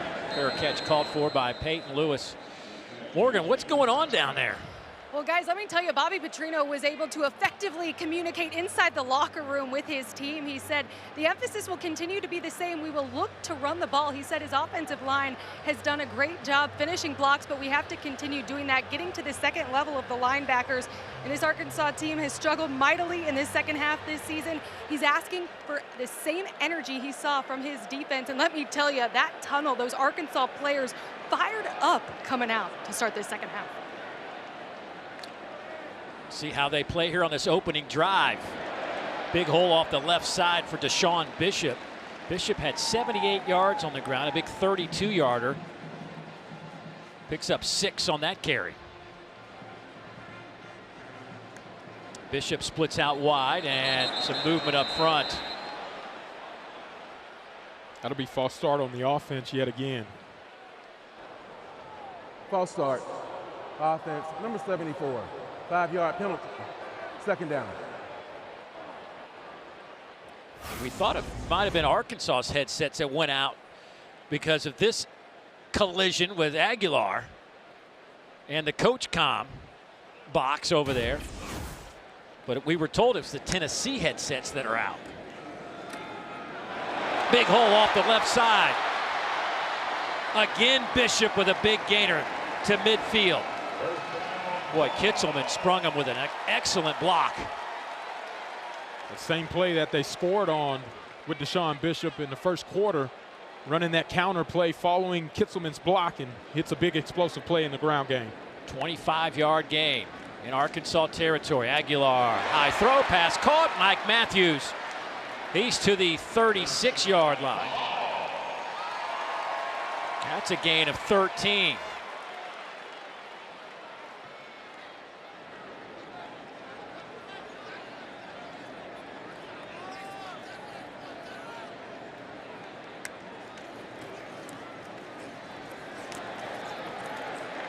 Bishop again, hit by Sorey. He'll take it down to the 31-yard line, so give him 5 on that carry. Well, this Tennessee offense, when they are clicking, they are averaging 2.8 plays per minute. That is the fastest tempo in the country. Goes Aguilar inside the 20, down to the 18. That'll be a Tennessee first down. Joey Aguilar is a sneaky runner. You get so enthralled in trying to stop Deshaun Bishop and the counter success that they've had, you kind of forget about him. He picks up a big first down. Out of the pistol. Handoff. Bishop to the 15.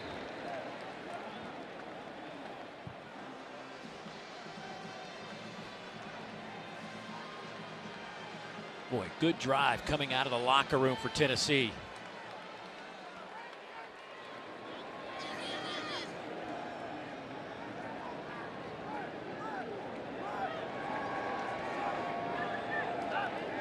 Where signals and communication is emphasized even more with no headsets.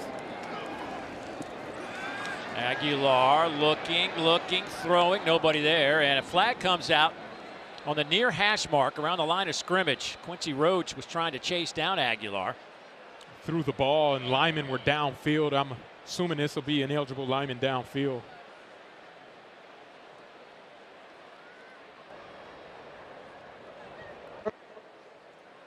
Left tackle, offense. 15-yard penalty. Second down.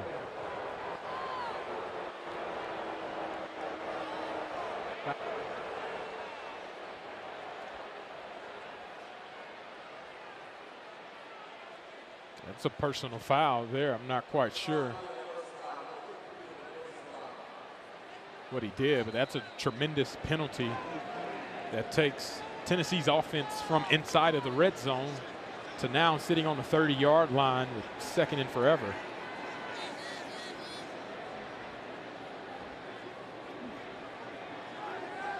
Second down and 23 now.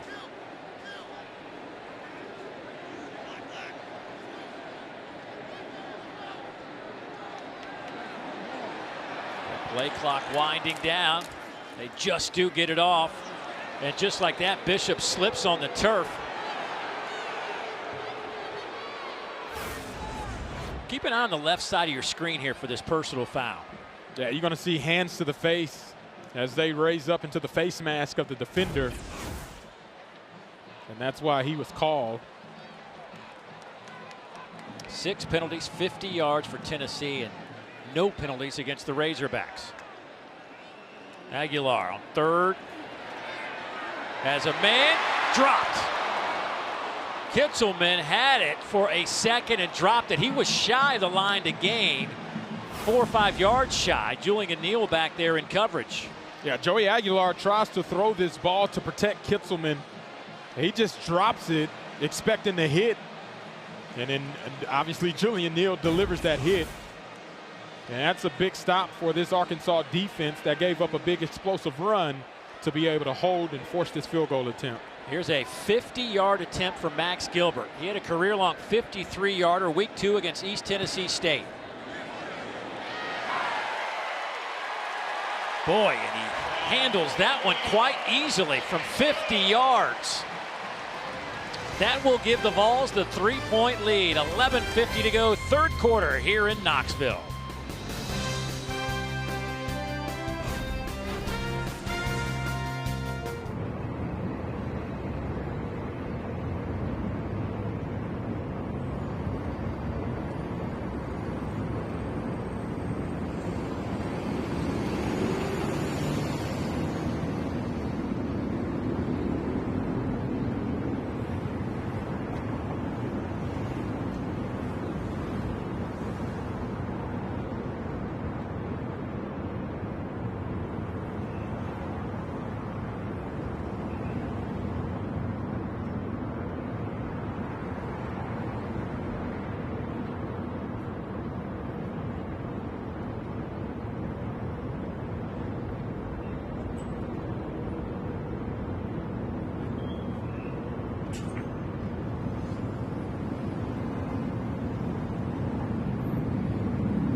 Well, we just got confirmation that this play in the first half is exactly what we thought. It was Joey Aguilar running 100 miles an hour into the coach-com box on the Arkansas sideline that disrupted everything. So both staffs had to take their headsets off, meaning no communication to the coach's box. Those guys just came running down the sidelines just a moment ago.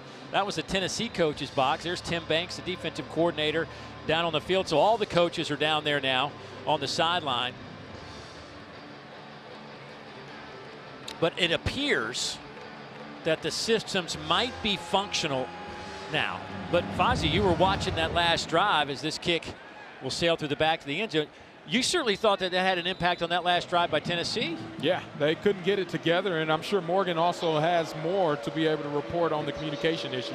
It was truly all hands on deck over here, guys, on the Arkansas sideline. Tennessee fix the issues as quickly as possible. And once everyone got confirmation that they were fixed, the hustle from the Arkansas coaching staff that I saw rush over, get their headsets, get them back on, and look like things are working out. Well, you could tell Coach Petrino was certainly disappointed he didn't get to wear the headset to start this half, but he's got it now. 3-point lead for Tennessee. Here's Washington. Another big collision at the 35. Run right into Turrentine. Gain of 12. Arkansas first down, and he's up to 112 yards rushing. Yeah, and again, this is where they hang their hat, being able to run the ball effectively, and Mike Washington Jr. has been at the pinpoint of that, finding open space, then breaking tackles, and then forcing one-on-one opportunities with Turrentine. That's what you want. You're back on a safety on every single run. Ball sits at the 36. Play fake to Washington. Pressure comes. Green spins out of trouble, throws. Incomplete. Trying to hit Jaden Platt. Joshua Joseph was back there chasing Taylon Green. Yeah, Joshua Joseph's off of the backside. It's not fooled by the play action. Showcases his ability to run, and then Boo Carter does a great job of sticking with Platt and breaking up that pass on the sideline for an incompletion. Three-man front by Tennessee. They'll bring a rusher off the edge. Green ran right into it.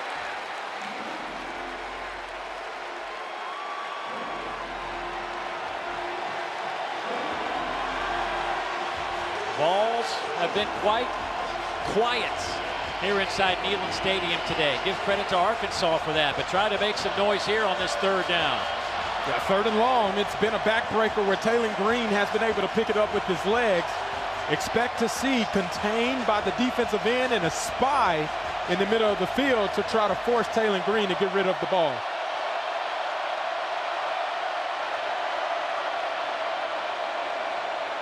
Ball's bringing 5. Dump it off underneath. Cam Shanks first down and a whole lot more. He is hit at the 36-yard line. A nice gain by Arkansas on third down will quiet the crowd again after Arkansas picks up 24 yards. Yeah, great man-to-man, Peter. Obviously, this offensive line gives Taylon Green all the time that he needs. Cam Shanks on the drag just outrun the nickelback Boo Carter and picks up a big first down to be able to quiet that kneeling crowd again. They'll spot him back at the 38. Russell and Washington in the backfield. They will give it to Washington near side. He's inside the 30 down to the 28-yard line. Boo Carter makes that stop. He's been such an effective runner, Dave. It doesn't matter if you block the first guy that hits him. He's breaking that tackle regardless and still finding a way to turn his legs and finish falling forward every single run. Again, split backs with Russell and Washington. Little option game to Russell. Has got some running room. He's inside the 15-yard line. Loose football. Tennessee says they have it. Arion Carter comes up with the loose football. Jordan Ross again making a huge impact play. His second forced fumble. One on Taylon Green, now on Braylon Russell, to be able to secure a volunteer turnover for their second of the game. And there's that man, AC Arion Carter, showcasing why he's the heart and soul of that defense. Just what the Volunteers needed. Jordan Ross with the big turnover for Tennessee.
Dari, you're hilarious.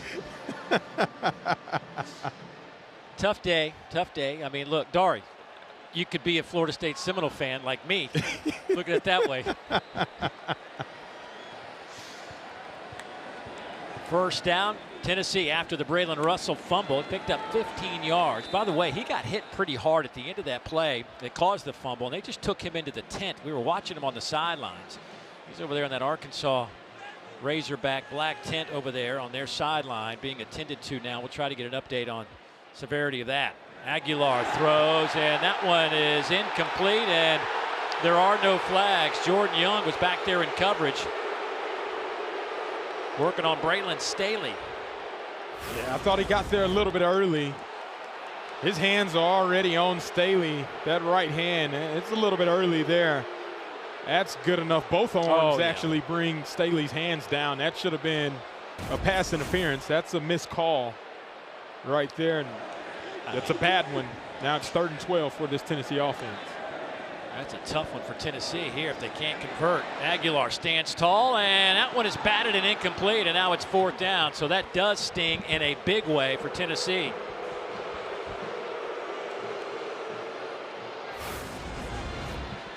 You're going to see Shakir Smalls being able to just distract enough. I don't think he got his hand on it, but he did get his hands on it. And Kitzelman's not able to bring that down. This Arkansas defense has found new life in this second half. Got to be careful here for Tennessee. Cam Shank stands back at the 45. Remember, All-American returner at UAB last year. He will make the catch and hit immediately.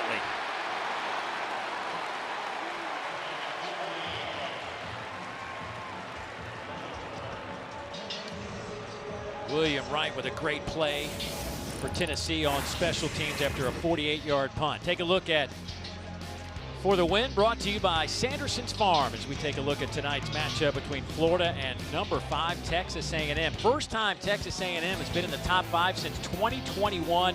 DJ Lagway coming off of that Florida Gator team, coming off a very impressive win last week. Can they keep it going? One of the untold stories, I think, is the play of Marcel Reed in this league. We talked about some other quarterbacks, but that guy has been consistent every game for the Aggies so far. Yeah, part of the reason why they're undefeated. They're going to lean on him tonight if they want to have success going against that Florida defense. Green, a little too strong in the pass, trying to hit Rohan Jones.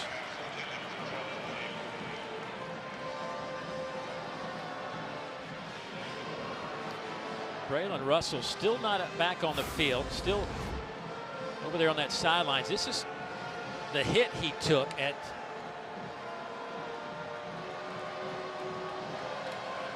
we took a look at that for targeting, and our replay booth said there was not enough there for targeting.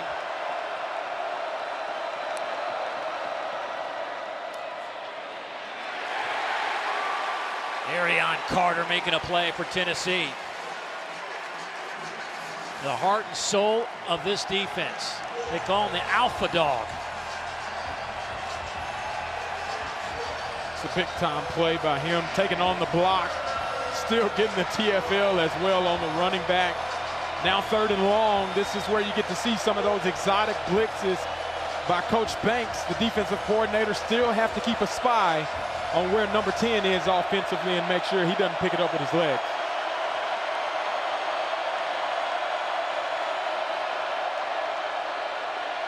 Green, flushed out of trouble, trying to run for it. Flag comes out around the midfield line, but that'll be a big gain for Arkansas.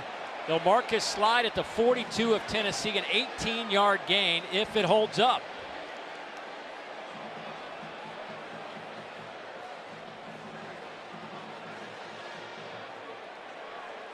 Appears to be on Tennessee, maybe on the back end. In the run, holding. Defense, number 2-yard penalty in the run.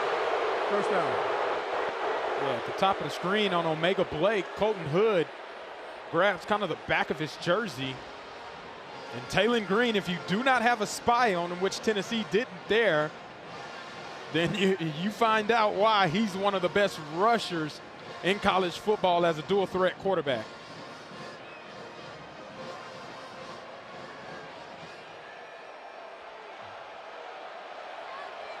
So first down and 10 Arkansas. Here's Green, cuts it back. Talon inside the 25. Ball's down to the 23. Farouk gets credit for the tackle, but another 8-yard gain for Talon Green and company. And again, sprinkling in Talon Green's effectiveness and athleticism as a ball carrier has really kept this Tennessee defense kind of guessing where the next rush is coming from, whether it's Mike Washington or Talon Green, and it's been effective still in this third quarter.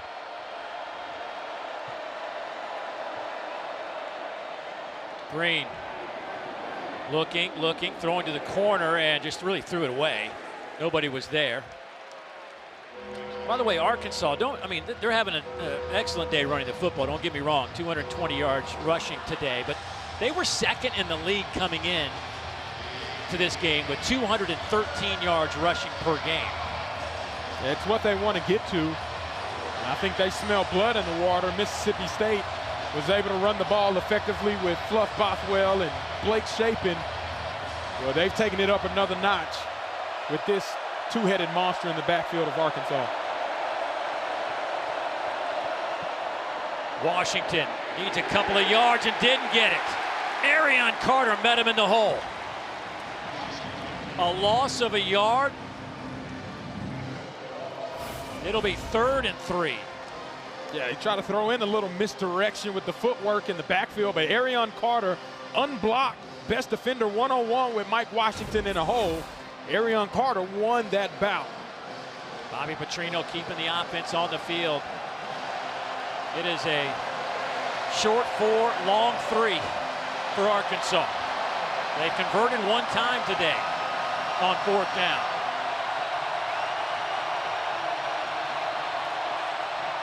Timeout, Arkansas.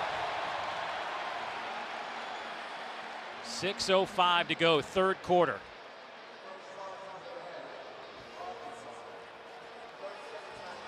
Well, don't forget, coming up next, it's number 11 LSU hosting South Carolina and Death Valley. The final game of our SEC Network triple header. Let's hope it's as good as what we have seen the first couple of games. Ole Miss hanging on to beat Washington State and have a good one here.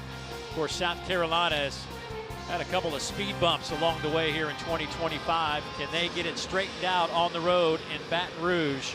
That's coming up when we are finished here in Knoxville. Now that, my friends, is impressive. That is very impressive. Let's do that, Dave. Let's grow our beards out, find a way to showcase our school pride. Well, I may have to find a new place to live if I'm going to do that. I'm not sure I'm ready for that. Well, here comes 100,000 Tennessee fans trying to make some noise on a 4th and 4.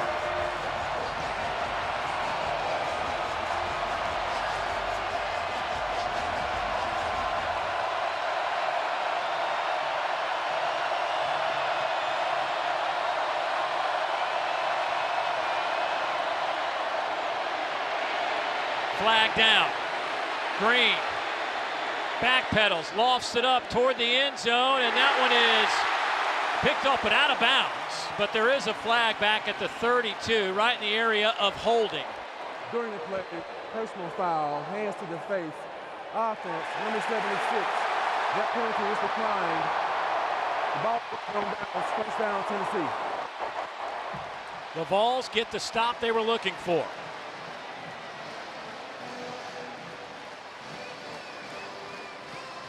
I love the aggressiveness, but Tennessee finds a way to get the stop. Momentum back in Neyland.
The College Football Playoff begins December 19th and concludes with the National Championship January 19th on ESPN.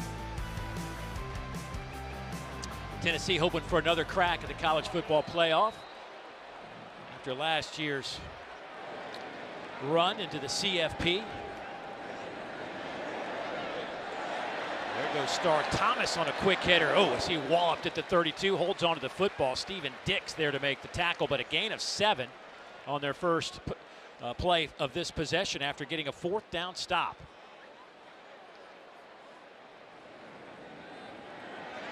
Aguilar. That one is picked off. Oh, it hit the turf. Hit the turf. Boy, it looked like Jordan Young had the interception. Not even quite sure who Aguilar was throwing to. And it does hit the turf, so it's incomplete, but that's just, I don't know, a poor decision, even allowing it to get that close to having a turnover. Aguilar has 13 touchdown passes, 5 interceptions this year. That pass is caught, and just shy of the line to gain is Braylon Staley. Miguel Mitchell making the tackle on the back end. So it'll be 4th and a yard. Offense staying on the field for Josh Heupel. I wouldn't be surprised to see this Arkansas defense try to send pressure, cause some confusion up front, and get the ball out quickly.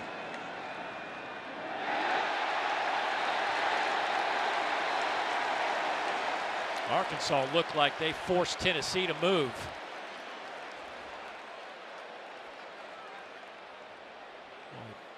Big Danny Saili, 320 pounds. Boy, they're going to say this is against Tennessee, the way the Vols are reacting.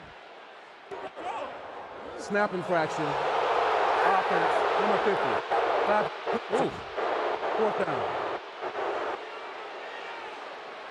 And now Tennessee's going to have to punt. Oh, wow. You see the defense goes into the neutral zone. Center does not snap the ball between his legs. He raises up, which forces the snap infraction instead of it being offsides on the defense. Boy, I haven't seen that one before.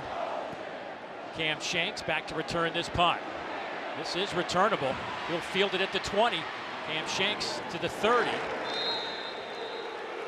So Arkansas's defense gets the stop as Tennessee leads by 3. Gives us an opportunity to get an update. Let's get you back to the studio. Dari, what's going on, buddy?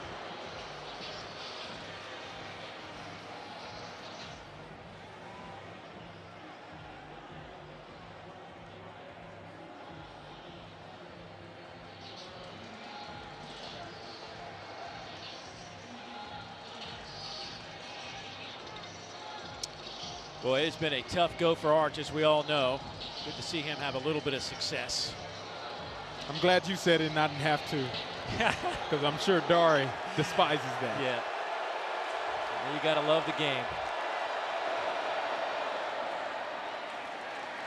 What is it? Don't hate the player, hate the game, right? Isn't that what they say? That's the truth.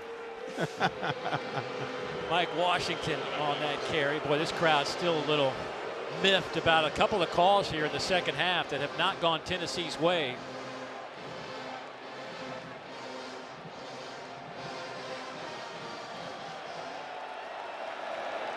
Second down and 8.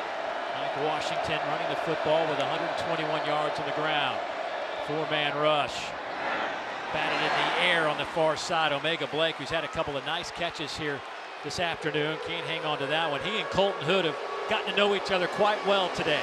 Yeah, this is a top matchup battle between these two, and Colton Hood comes away with the dub on that last play. Passed a little too high for Omega Blake to handle. Now 3rd and long.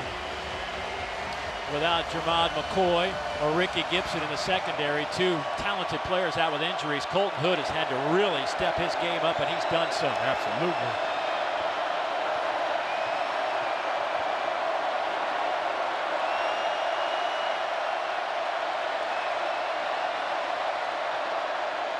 Bringing some heat. Green under pressure. and he'll just throw it away. Caleb Herring chasing Green down. That was a great stunt and twist by Caleb Herring. Being on the inside, it looks like miscommunication by that offensive line. Having a free runner rush, and Taylon Green is forced to throw the ball away, and that's perfect execution from this Tennessee defense to be able to get off the field 3 and out. Boy, Tennessee's edge rushers have really disrupted this Arkansas offense here in the second half.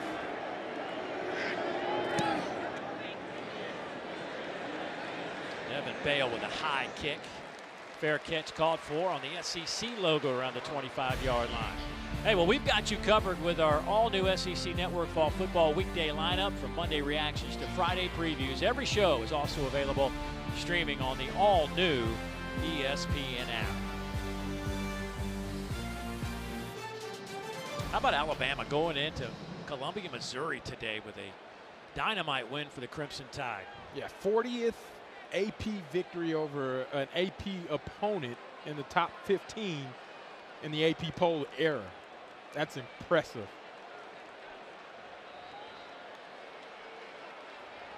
I mean, that's a pretty good run right there for the Crimson Tide. Mike Matthews makes the catch, shy of the 35. They'll spot him at the 34, a couple of yards shy of the first down. Watching Florida State play the last few weeks, I'm scratching my head how Alabama lost that one. It's a different team now. Deshaun Bishop powers his way to the 40 and a first down. Deshaun Bishop's having himself a stellar day as well. I expect him to get some more carries down the stretch in this game. Averaging over 9 yards a carry is Bishop. Aguilar throws wide open at the 40. Pass caught. Mike Matthews having a whale of a game. He's down to the 37-yard line. Yeah, one-on-one, he left Kenai Walker in his shoes. The amount of separation he is able to create. It's a big-time play right there. Joey Aguilar delivers a strike for a first down. Here goes Bishop. He's to the 20, 15, 10, dragged down around the 8-yard line by Larry Worth. And that is not a good sign.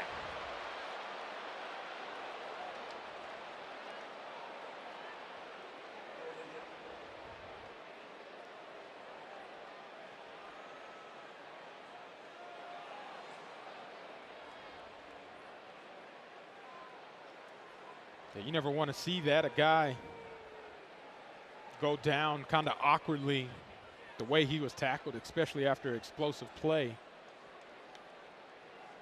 You hope maybe it was just him getting rolled up and nothing more than that, but they take a look. He's been a focal part of how explosive this offense has been. He's a great story. Preferred walk-on, earned a scholarship this past spring.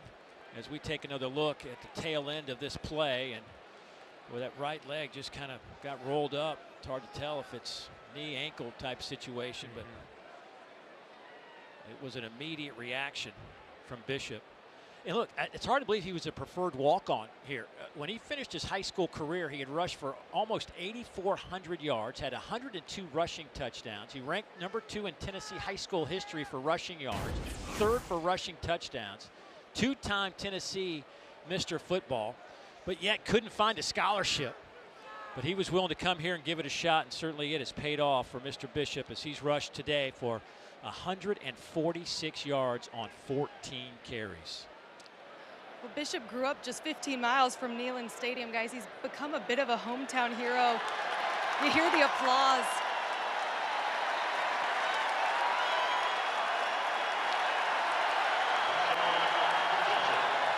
He means so much to his team, to this Tennessee fan base, and really all of his goals became bigger than himself. And he knows what it takes. He's been through the fire, Dave, like you said, as a former walk-on, and he is someone who pushes his teammates even when they don't want to be. Heupel just reiterating to us how much of a leader he is for that running back room, but the entire team.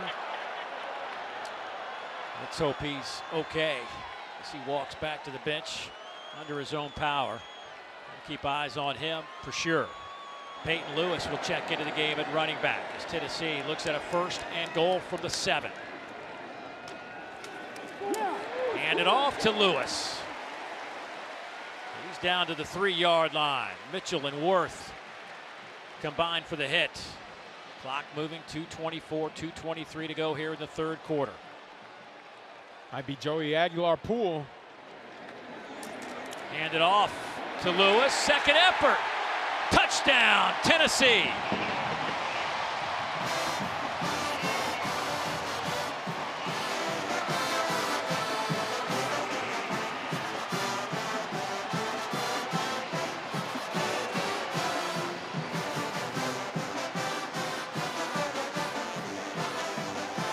Peyton Lewis running physically, lowering that shoulder. The red zone running back coach used to say, be your own blocker. Well, that's what Peyton Lewis was there, to be able to get the orange into the end zone yet again. Gilbert's point after is good. It is a 10-point Tennessee lead. A 2-yard 2nd effort touchdown from Peyton Lewis. His 4th of the season has given Tennessee this advantage. Hey, jumps over the offensive and defensive line, finds a way to stay on his feet at the same time, and then powers himself into the end zone. That's the attitude this Tennessee offense wants to have when they run the ball.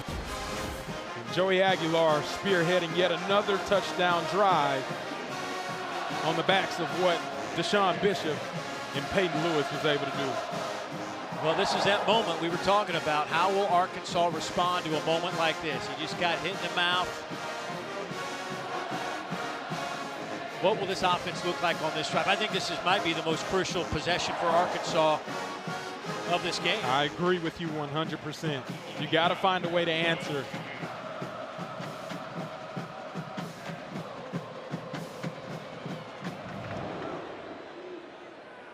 Again, kickoff sails through the end zone and out to the 25-yard line, and that is where Taylen Green will take over. 10 of 18 for Taylen. Been a tough second half for him. Kind of a theme going on with this Arkansas offense in second halves this year. He's 10 of 18 for 119. Mike Washington has done most of the damage on the ground. 16 carries, 121 yards. We have not seen Braylon Russell back on the field since he got hit and fumbled it back in the on the Tennessee 15-yard line. We'll keep an eye on him, see if he does get back on the field today. But having Mike Washington back there is always a plus. Averaging 7.5 yards per carry.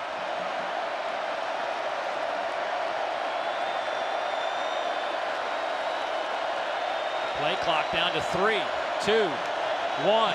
They just do get it off. Washington left side, nowhere to go. Colton Hood darted in from his corner position, a loss of 2. Perfect timing to be able to use that corner read blitz. He reads run and fires as an unblocked defender. Creates TFL yet again for this Tennessee defense and puts Arkansas behind the sticks on 2nd down.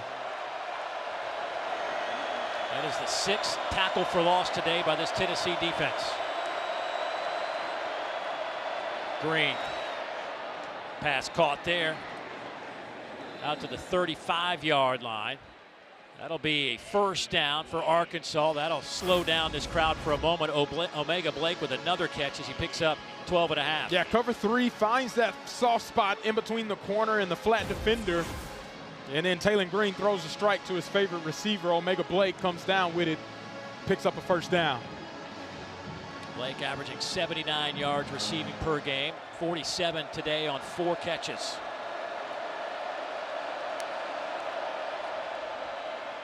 They'll go with Washington again and another TFL. Jeremiah Thielander.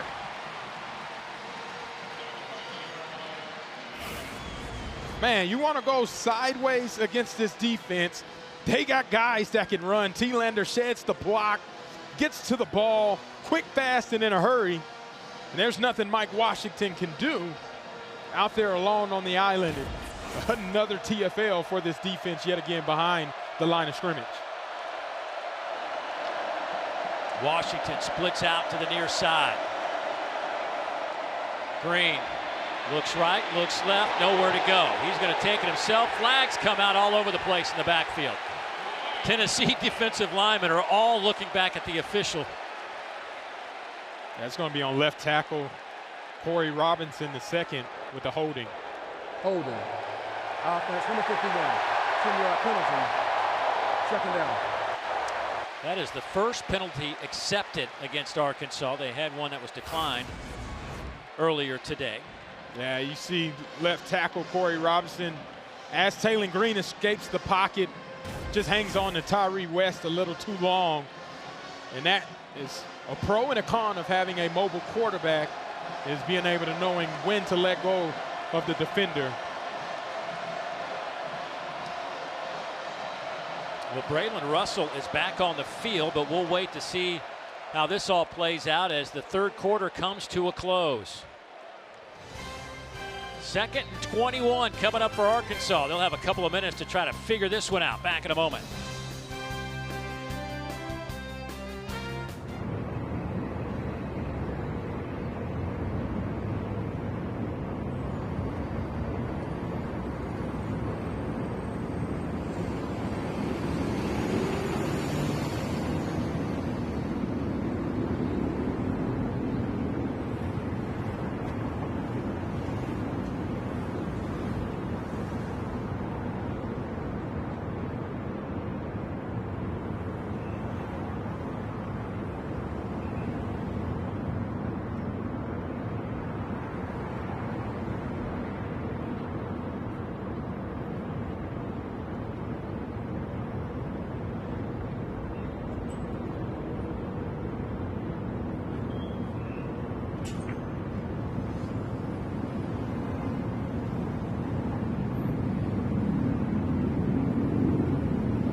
You're watching SEC football presented by Sonic on what has been a glorious day here in Knoxville. Just a beautiful setting as the sun sets here at Neyland Stadium. 100,000 folks inside watching this matchup, Arkansas and Tennessee. Vols trying to snap this 4-game losing streak to Arkansas.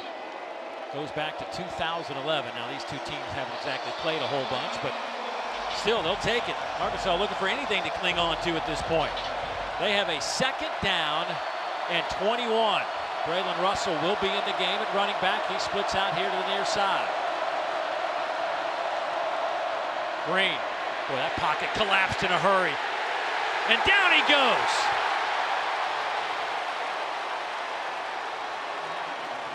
David Hobbs comes up with the sack.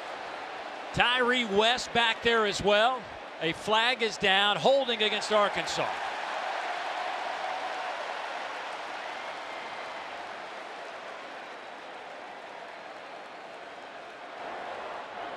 Holding. Offense. That is decline. Play 3rd down. It'll be 3rd down and 30. Yep, 31's going to loop inside. They're going to create some confusion with that offensive line. Hobbs, he gets held and still is able to find his way to the quarterback, and Tyree West finishes the deal with that sack. 4-man rush, pressure again on Green. Hit as he throws, is that one picked off? They're gonna say Tennessee football.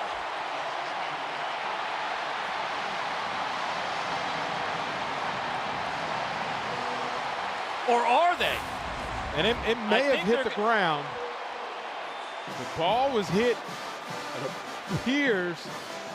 We got to see if his hand was going forward with the ball. I don't know. That's empty hand. That might be fumble right there. I believe that's a fumble. And that'll be overturned with Joshua Josephs hitting that hand. He doesn't have control as the hand is moving forward. I think it's empty. By the defense, the previous plays on the. And Perlatte, right place at the right time, was able to recover the fumble, I believe, to be able to force the 3rd turnover by that Arkansas offense. Yeah, he did not have control of that football as that arm starts to go forward. Boy, there's just been this pressure on Green. I mean, they're getting to him with 4. Yeah. Yeah, the twists and stunts up front, creating that confusion and one-on-one opportunities by these defensive linemen. They've showcased all season long. If you put any of them in a one-on-one matchup, they're going to come out on top. And yet again, Joshua Josephs finds his way in the backfield and creates another play that this defense can be proud of in forcing a takeaway. Take a closer look here again. Joshua Josephs hitting the arm of Taylon Green. The ball appears to be coming out before Taylon Hands has control moving forward, resulting in a fumble for Perlatte, Jaden Perlatte, the true freshman, to make his impact on the game. After video review, field is upheld. A fumble recovered by the defense. 1st down, Tennessee. So Jaden Perlatte, the true freshman out of Buford High School in Buford, Georgia. Coaches say that he is certainly a guy they're keeping an eye on, getting better and better each week. Joseph will get credit for the hit that caused the fumble. And Perlatte comes up with the loose football, and Tennessee in business. They'll spot it at the 19-yard line. And we talked about the most important drive for this Arkansas team to respond. That's probably not what you had drawn up. And for Tennessee, you feed off of that energy and now spot the ball inside of the red zone.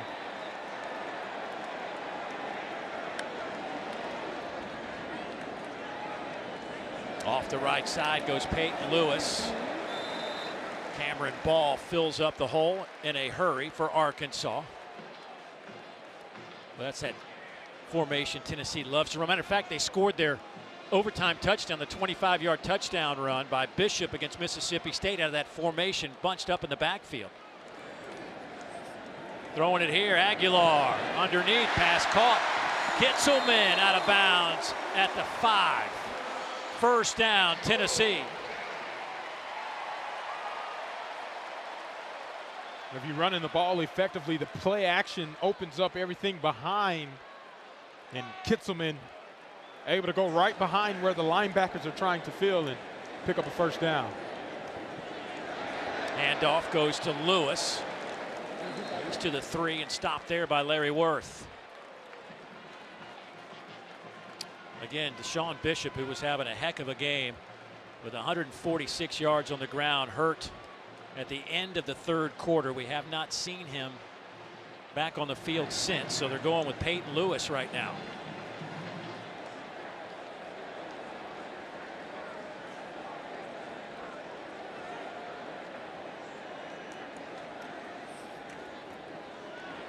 Here's Lewis, turns the corner, falls toward the goal line, and he's in. Touchdown, Tennessee.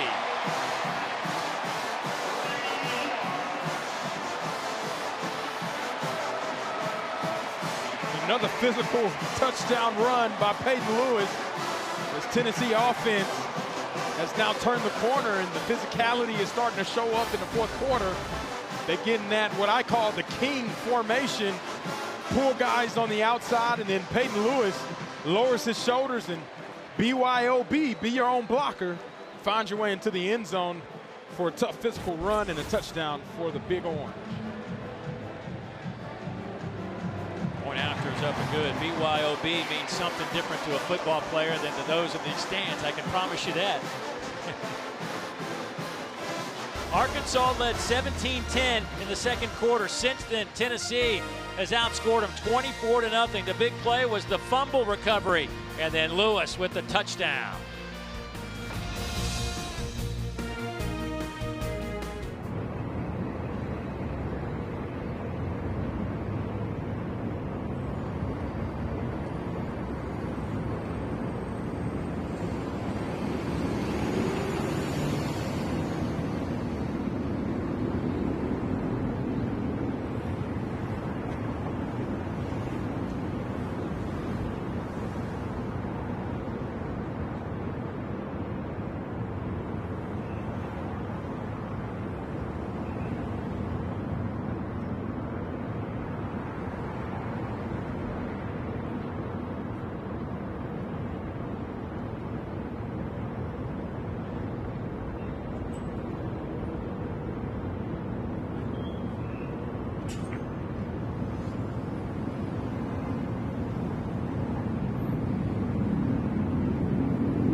SEC football is presented by Sonic. Buy one Sonic Smasher and get a free large drink when you order in the Sonic app.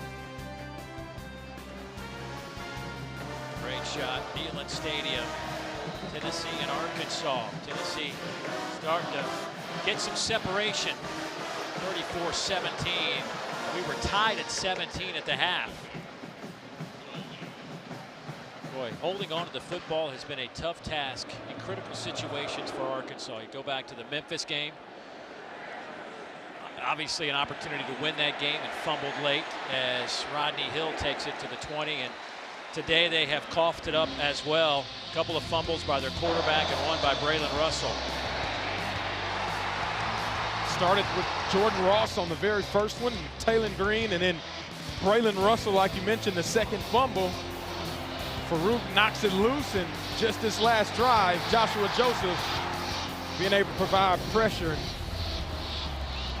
That's where the fumbling problems have continued to to haunt this Arkansas offense, especially in the fourth quarter. By the way, you see Bishop there with those career-high 146 yards. We just got word that he's out for the remainder of the game with some sort of right leg, lower, I shouldn't say right leg, but leg injury.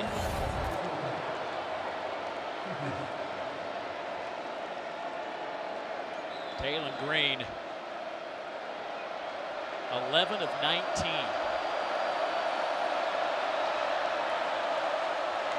Pressure comes and down he goes again. Arkansas doesn't have an answer for the front four of Tennessee. A loss of 5. Yeah, you're going to see right at the top of your screen, Jackson Moy and Jordan Ross being able to both win their one-on-ones, forcing Taylen Green to step up into the pocket right into the sack, and that's exactly what this Tennessee defense thrives off of, are winning those one-on-one battles up front. 5 sacks today, 9 tackles for loss for this Tennessee defense. Second down and 15. Pass caught. Jaden Platt on the reception. Did he lose the football? There's a scrum for it around the 20-yard line. A little late after the play, so Arkansas will get up. They got to go fast. Down 17. Third down and 9. You got that Rabbits package in on defense where Tennessee has all of their speed rushers and faster linebackers to be able to cover and really get after Taylen Green and contain him in the pocket.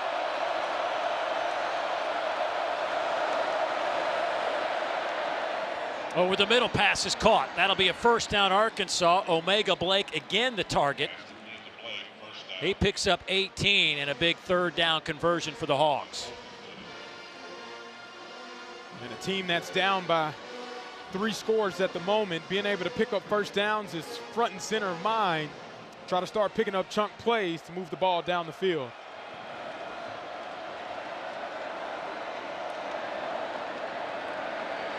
Green runs out of trouble. He is hit on that sideline by Perlotti again. Tim Banks wasn't lying when he said we're going to see a lot of Jaden Perlotti today, and we've seen him a bunch here in the second half. Well, Tim Banks also said he can fly. That might have been the first time we've seen Taylen Green hit the edge and not be able to gain any additional yardage because of how fast Perlotti is.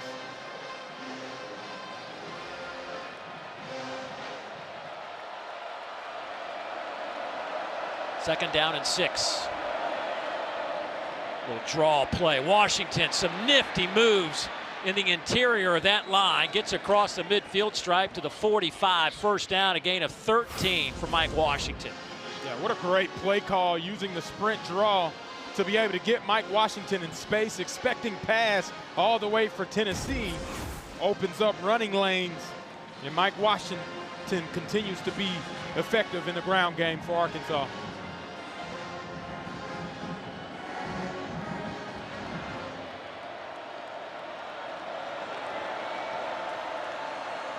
They'll dump it off to Washington. Tripped up around the 40-yard line by Ty Redmond, who just did get a piece of his shoe to get him on the ground. Otherwise, that could have been another 10, 15 yards for Mike Washington. Yeah, Ty Redmond has a big first down, maybe even touchdown saving tackle there.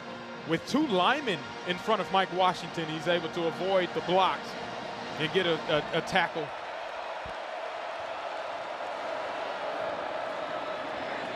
Here's Green. He gets the edge in the first down. Still very shifty. This is where you got to have somebody being able to take away the edge and running ability of what Taylen Green provides. He can just break your back defensively, especially in one-on-one types of situations. Braylon Russell in the backfield alongside Taylen Green. 3 receivers to the near side. Green dumps it off underneath. Catch is made at the 28 by Raylan Sharp, the 5th-year senior. Transferred in from Fresno State, picks up 6. You see the three-step drop, getting the ball out of Taylen Green's hands quickly with the least of first read is an answer that they have to utilize whenever this Tennessee defense is rushing up the field so aggressively. 2nd and 4. Green. Boy, just nowhere to go. He'll take off by himself. He'll have the first down and slide. Boy, he got walloped twice, and flags come in from both sides of the field. Arkansas offensive lineman not real happy with the way that play ended. And that's just not smart defensively.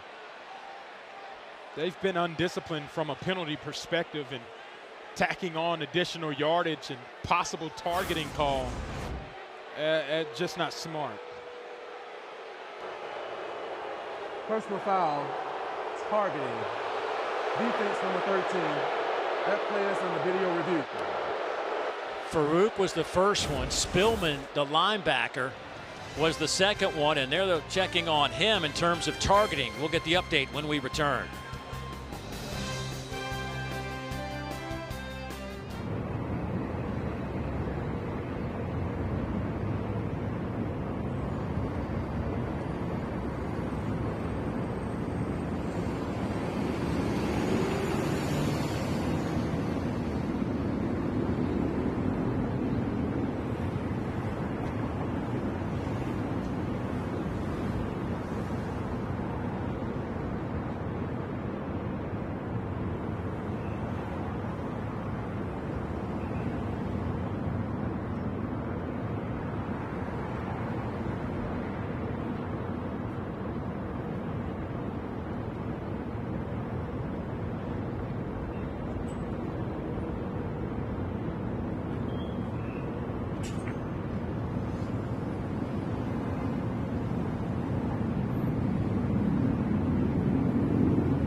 It has been a tough, emotional week for the Southeastern Conference as longtime SEC Executive Associate Commissioner Mark Womack passed away earlier this week after a short battle with severe health issues. He spent 47 years with the SEC, and his fingerprints are all over so much of what you know about this league, from football schedules, TV rights, expansion, you name it. He was right in the middle of it all, every one of those big decisions. Our thoughts and our prayers go out to his family, co-workers, and friends. Mark Womack was 70 years old.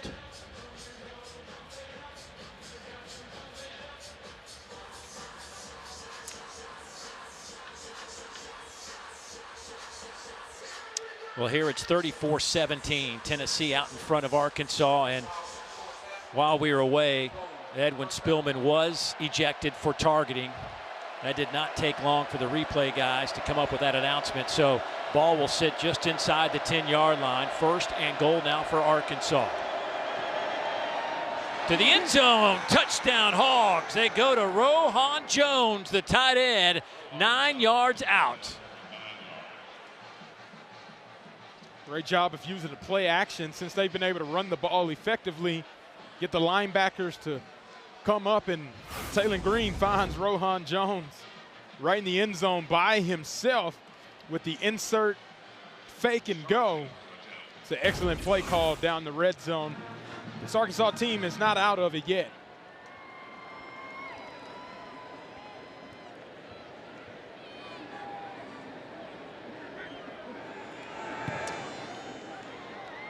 Point after is up and good. New score, Tennessee 34, Arkansas 24. You see Rohan Jones finding his way into the end zone. Arkansas with the score.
You're watching the SEC on ESPN. There is Deshaun Bishop, just came out of the tunnel, but no helmet, and his day is done. Finishes with a career-high 146 rush yards. An apparent leg injury has sidelined him for the remainder of this one. Arkansas, though, just completed a 10-play, 81-yard drive, just under 5 minutes to close the gap to 10. They will kick it away here. And this one will sail again through the back of the end zone. Time to get an update. Back to Dari.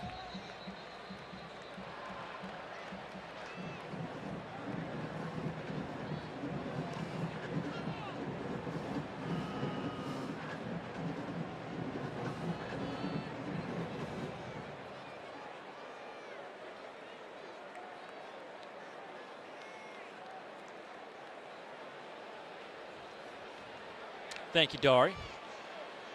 A&M, number 5 in the country. Here, Tennessee ranked 12th in the country, trying to hold on. Leading by 10, they'll hand it off to Star Thomas. Not much there, maybe a yard. Boy, you're kind of in that gray zone with 8 minutes to go. Yeah. You don't want to sit on it, but you don't want to be careless and keep stopping the clock.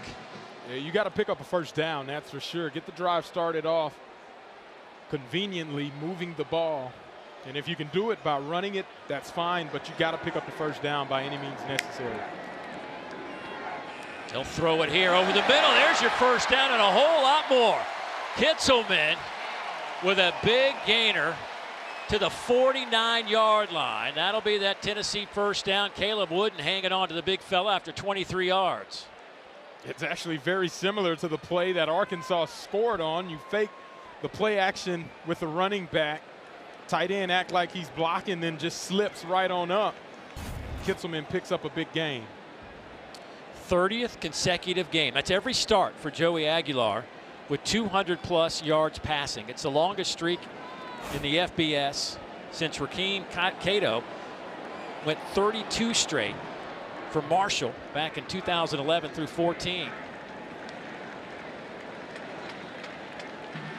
That's impressive. 200+ yards in every game you've started. Yeah, I haven't seen that, obviously. And it's something that's very, very particular to what he's been able to do, and the dynamic passer that he is on display since he's been playing college football. Boy, Braylon Staley is the injured Tennessee player. He went down immediately over there and grabbed his back of his right leg.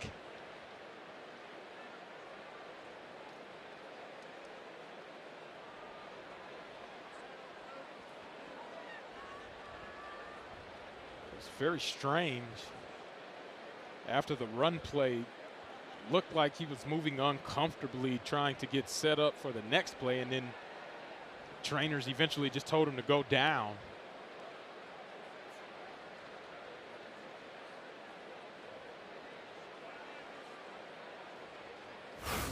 Take a look here. He's right in the slot. He goes to go get a block on a screen, and he's grabbing the right shoulder. His hand was just kind of hanging by that hamstring, which made it look like that right hamstring, but that may be a shoulder issue for him.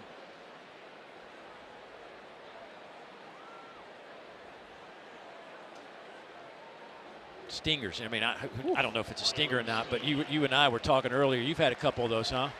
Oh, yeah. Stingers, AC joint sprain.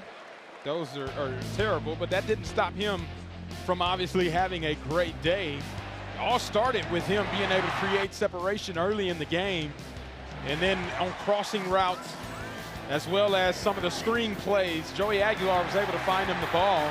And you can tell Josh Heupel wants to feed him the rock because he has been a mismatch all season long. And if you want to double guard Chris Brazel, that's fine. Braylon Staley will showcase what he can do as a slot receiver. Coach is telling us he's been really good. Their best receiver over the middle this season. We saw a few of those highlights in that particular area, but it has been a heck of a day for him with 6 catches for 109 yards, averaging over 18 yards per catch today. 2nd down and 8.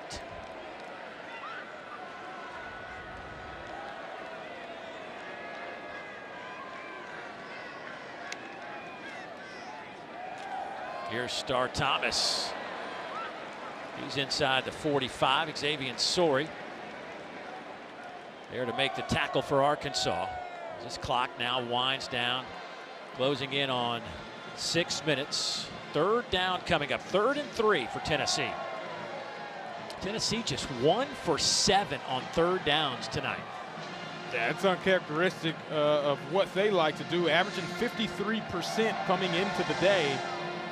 1 for 7 isn't what they wanted to see. They have the lead. This is probably the most important 3rd down so far.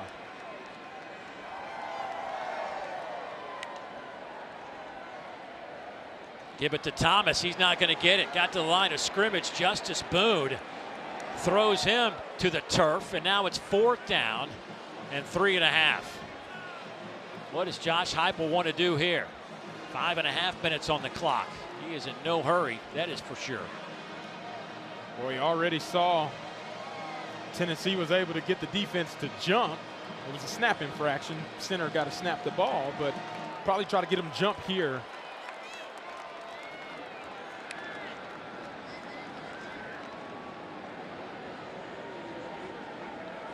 Play clock down to 5. Josh Heupel on the field. Let's see if he's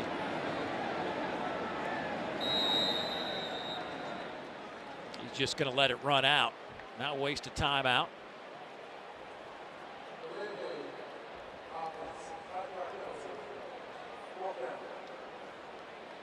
Well, Arkansas got the stop. They're going to get the football back, it appears. Yeah, and that's what Arkansas needed to have happen, right? Down by 10. Get the stop.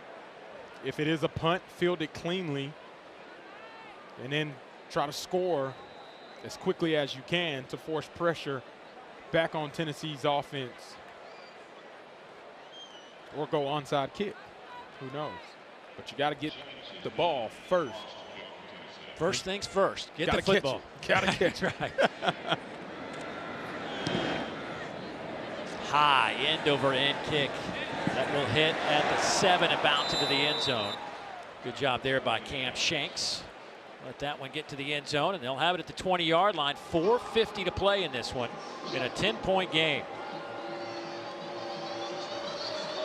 Taylon Green's day, 16 of 24, 176, 63 yards rushing.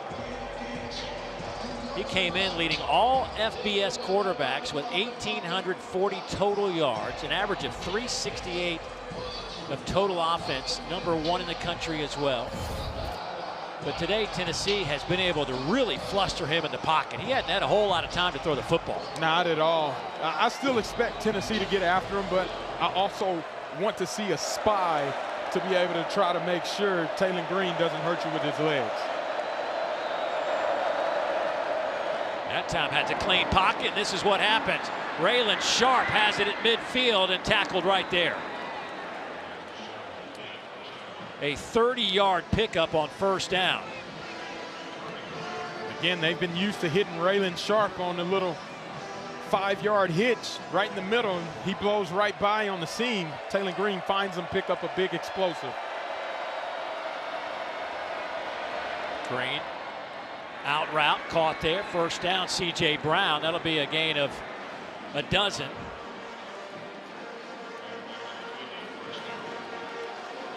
Look, this is a big play offense. They are top 5 in the country. Yeah.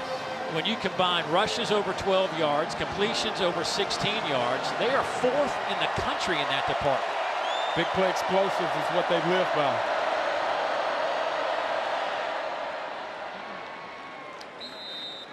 At the 32 goes Sharp.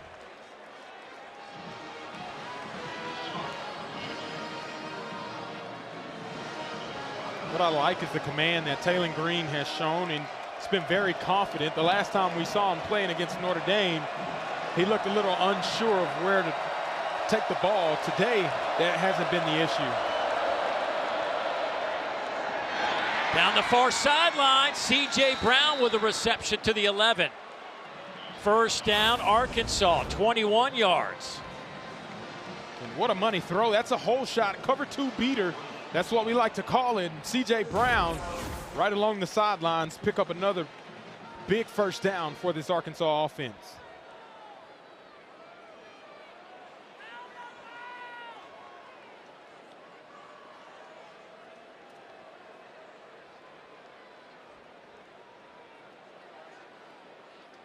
Boy, the injured Tennessee player back at the 30-yard line. Well, that is David Hobbs, a young man who suffered a foot injury right before the season started. This is his first game since that injury.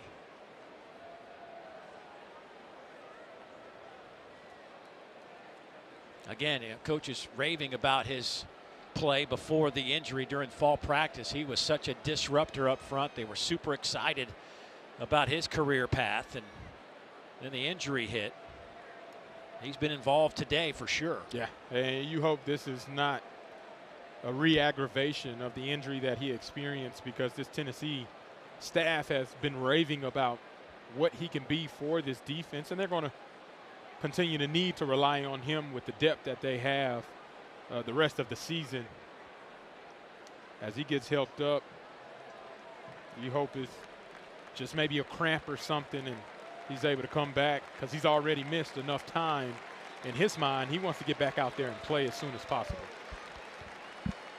Big part of the reason that Tennessee has 9 tackles for loss today, 5 sacks. They had a season high 11 TFLs against Mississippi State 2 weeks ago. You know, that's been kind of crazy to me, Dave, the kind of feast or famine nature of this defense. Yeah. If they're not sacking the quarterback or getting TFLs, it seems like it's an explosive play on the back end or giving up a big run. They need a big play here. Arkansas knocking on the door. Ball will sit actually at the 12-yard line. First down, Mike Washington in at running back. Pressure comes. Green steps, fires over the middle high, and that one is incomplete. Went through a couple of sets of hands. Cam Shanks was the intended target. I'm not sure if he was throwing to Shanks or trying to get it to Sharp behind him, but it was a dangerous throw regardless. And Taylon Green's lucky it wasn't picked off by McMurray or turn time. Green 20 of 29, 244. Again, pressure comes to the corner of the end zone. That one is incomplete. They were trying to hit Omega Blake. Colton Hood, who's just been literally following him from side to side the entire game today. I mean, sometimes it's fun to see that when a coach will say, all right, you're on him. No matter where he goes, that is your dude. And I bet Colton Hood, being as confident of a defender as he is, he loved that game plan and co-signed on it 100%. Those two lined up against each other here on the near side. Third down. Taylon Green over the middle, has a man caught, touchdown. Cam Shanks got wide open. They didn't even see the little guy. When Taylon Green has time in the pocket, he makes you pay.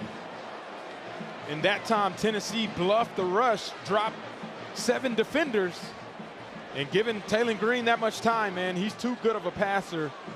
Makes the right decision, fires a strike, scores another touchdown to make this a 1-score game for the Hogs. 2-minute timeout, as well as 2 timeouts for Arkansas, as the point after is up and good, and we got ourselves a 3-point ball game here in Knoxville, 34-31. And here is that touchdown. Look at Cam Shanks, little guy, 5'8". Cam Shanks, you can't find him. He's getting lost, but then he finds a way once Taylon Green rolls out of the pocket to find the soft spot in the end zone. And Taylon Green does a great job of finding him and delivering a strike for the touchdown. Cam Shanks, an excellent punt returner. All-American last year at UAB.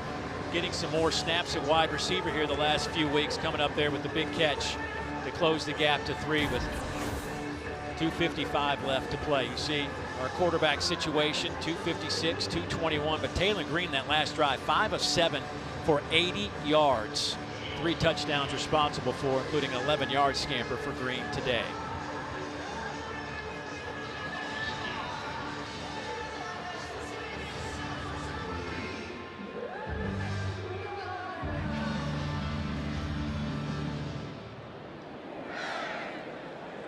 Little squibber that's going to go into the end zone. And so Tennessee now will just try to chew up as much of this clock as possible. Give Arkansas credit, man. We talked about them getting hit in the mouth, and they got hit in the mouth, but they've answered with 10 straight points to get back in this. Yeah, to your point, imagine if they didn't have the 3 turnovers, where this game would be. They move into 3 points. This is what Arkansas wanted to showcase who they were. The last time they were in a situation down by 17 points, it didn't end well. Notre Dame ran away from them. Now they're showing an opportunity of what team this is, being able to fight back and try to get a chance to get the ball back one more time for that Bobby Petrino offense.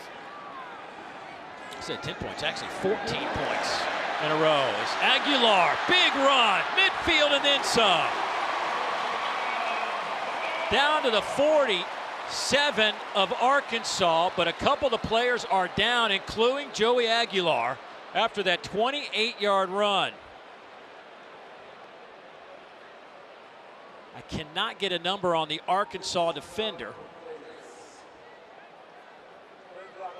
Looked like it was Wooden, Caleb Wooden, on the tackle, and both of those guys, a scary collision between those two. Really sucks the life out of the stadium, and you hope those 2 guys are okay.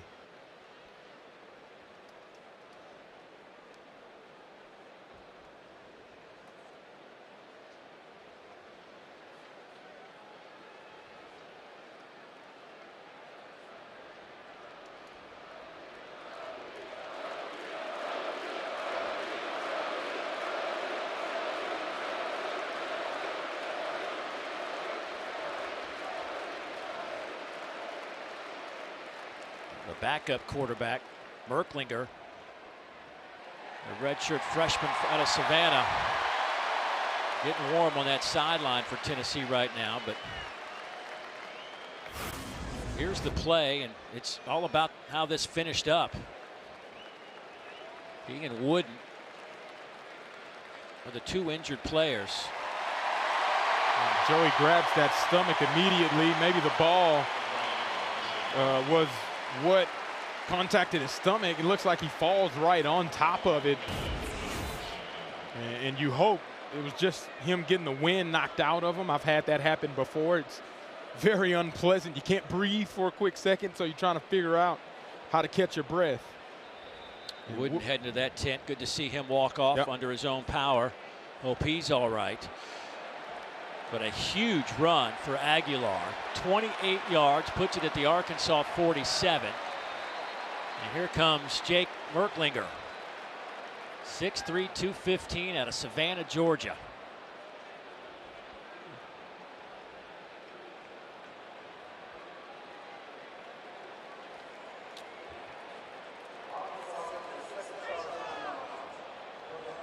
So Arkansas will take the timeout.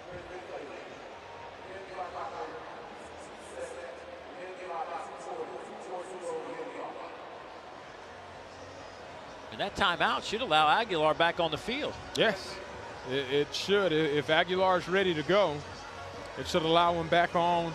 From Arkansas's perspective, the clock would be rolling once it was set for play. So being able to try to save some extra time is the only thing I can think of as to why you call that timeout there. Leave you some time on the back end, but you got to get a stop. So that leaves Arkansas with one timeout, and they obviously have the 2-minute timeout.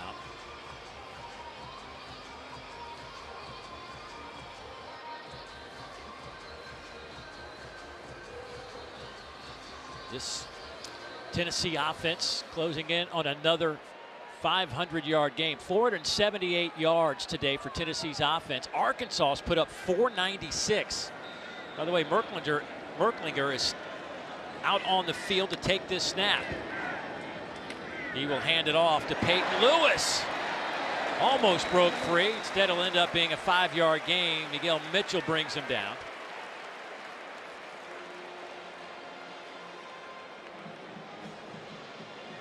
No Joey Aguilar yet. He was pacing on the sidelines. I don't understand. You called a timeout beforehand. Arkansas called the timeout. Right. Why wouldn't they call the timeout again and then use the 2-minute timeout on 3rd down to stop it? So I don't know. It's confusing to me.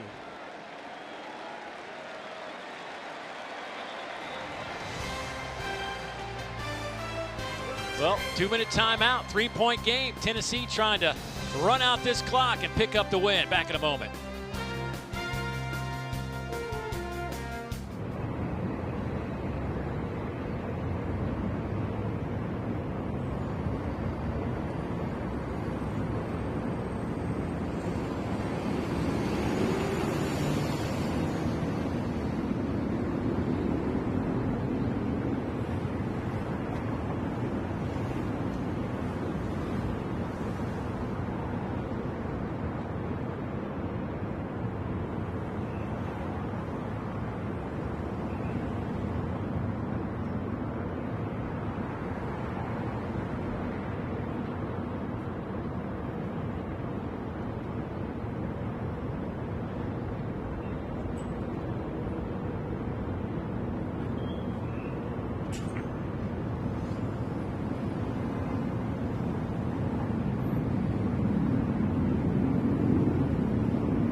34-31, Tennessee trying to hold on. Boy, their SEC games so far have all been thrillers. 2 overtime games, and now this 3-point one with 2 minutes to play. Joey Aguilar back on the field now for Tennessee.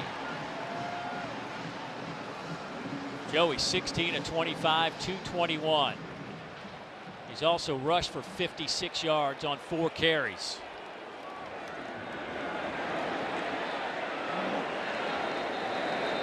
They're going to be shy of the line to gain. Larry Worth came up to make the hit on Aguilar. So it's going to be 3rd down and about a yard. Morgan, what do you got? Quarterback Joey Aguilar was warming up during that last timeout. Saw him give a thumbs up to all of his teammates, and he is the energizer that really this entire team feeds off of. And when he came back on the field, the fans, they started getting loud, but then the players and coaches for Tennessee trying to quiet them down, reminding the offense is on the field now. But certainly a great sign to see him back out there. Looking at a 3rd down and 1 with 1:56 to play. Arkansas using their final timeout.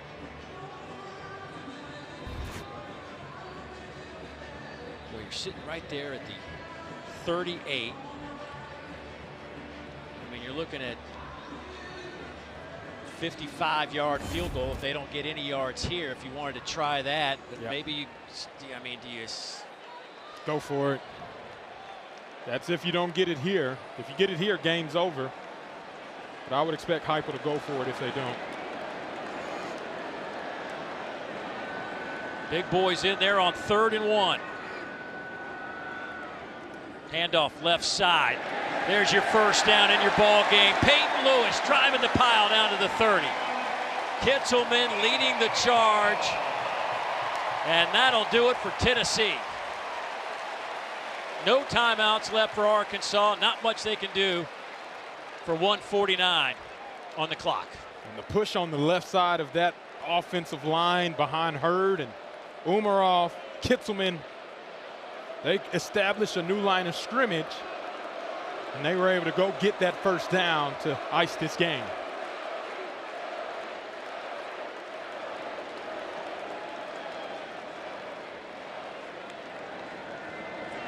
As Aguilar takes a knee, Tennessee will push their record to 5-1, go to 2-1 in the league. And up next for the Vols, a date with the red-hot Alabama Crimson Tide.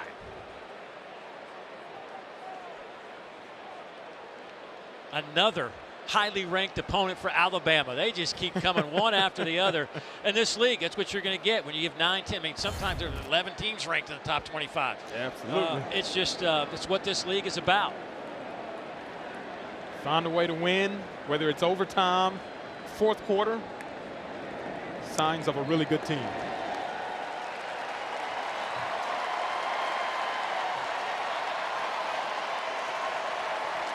Tennessee will finish with 490 yards of offense. Deshaun Bishop with 146 of it on the ground, 221 for Joey Aguilar. Arkansas puts up almost 500, 496, 256 for Taylon Green. Mike Washington rushes for 131, but all told, the numbers that matter are on the big board. Tennessee wins it 34-31. The 12th-ranked Volunteers go to 5-1. Arkansas will drop to 2-4. Bobby Petrino's club gave a fighting effort here on the road, but Tennessee finally snaps this 4-game Arkansas winning streak over the Volunteers. Well, that'll do it from here in Knoxville with the final score. 34-31. Tennessee wins it. For Fonzie Whitaker, Morgan Uber, and the rest of our crew, I'm Dave Neal saying so long. Time to get you to Tom Hart, Jordan Rogers, and Cole Kubelik in Baton Rouge.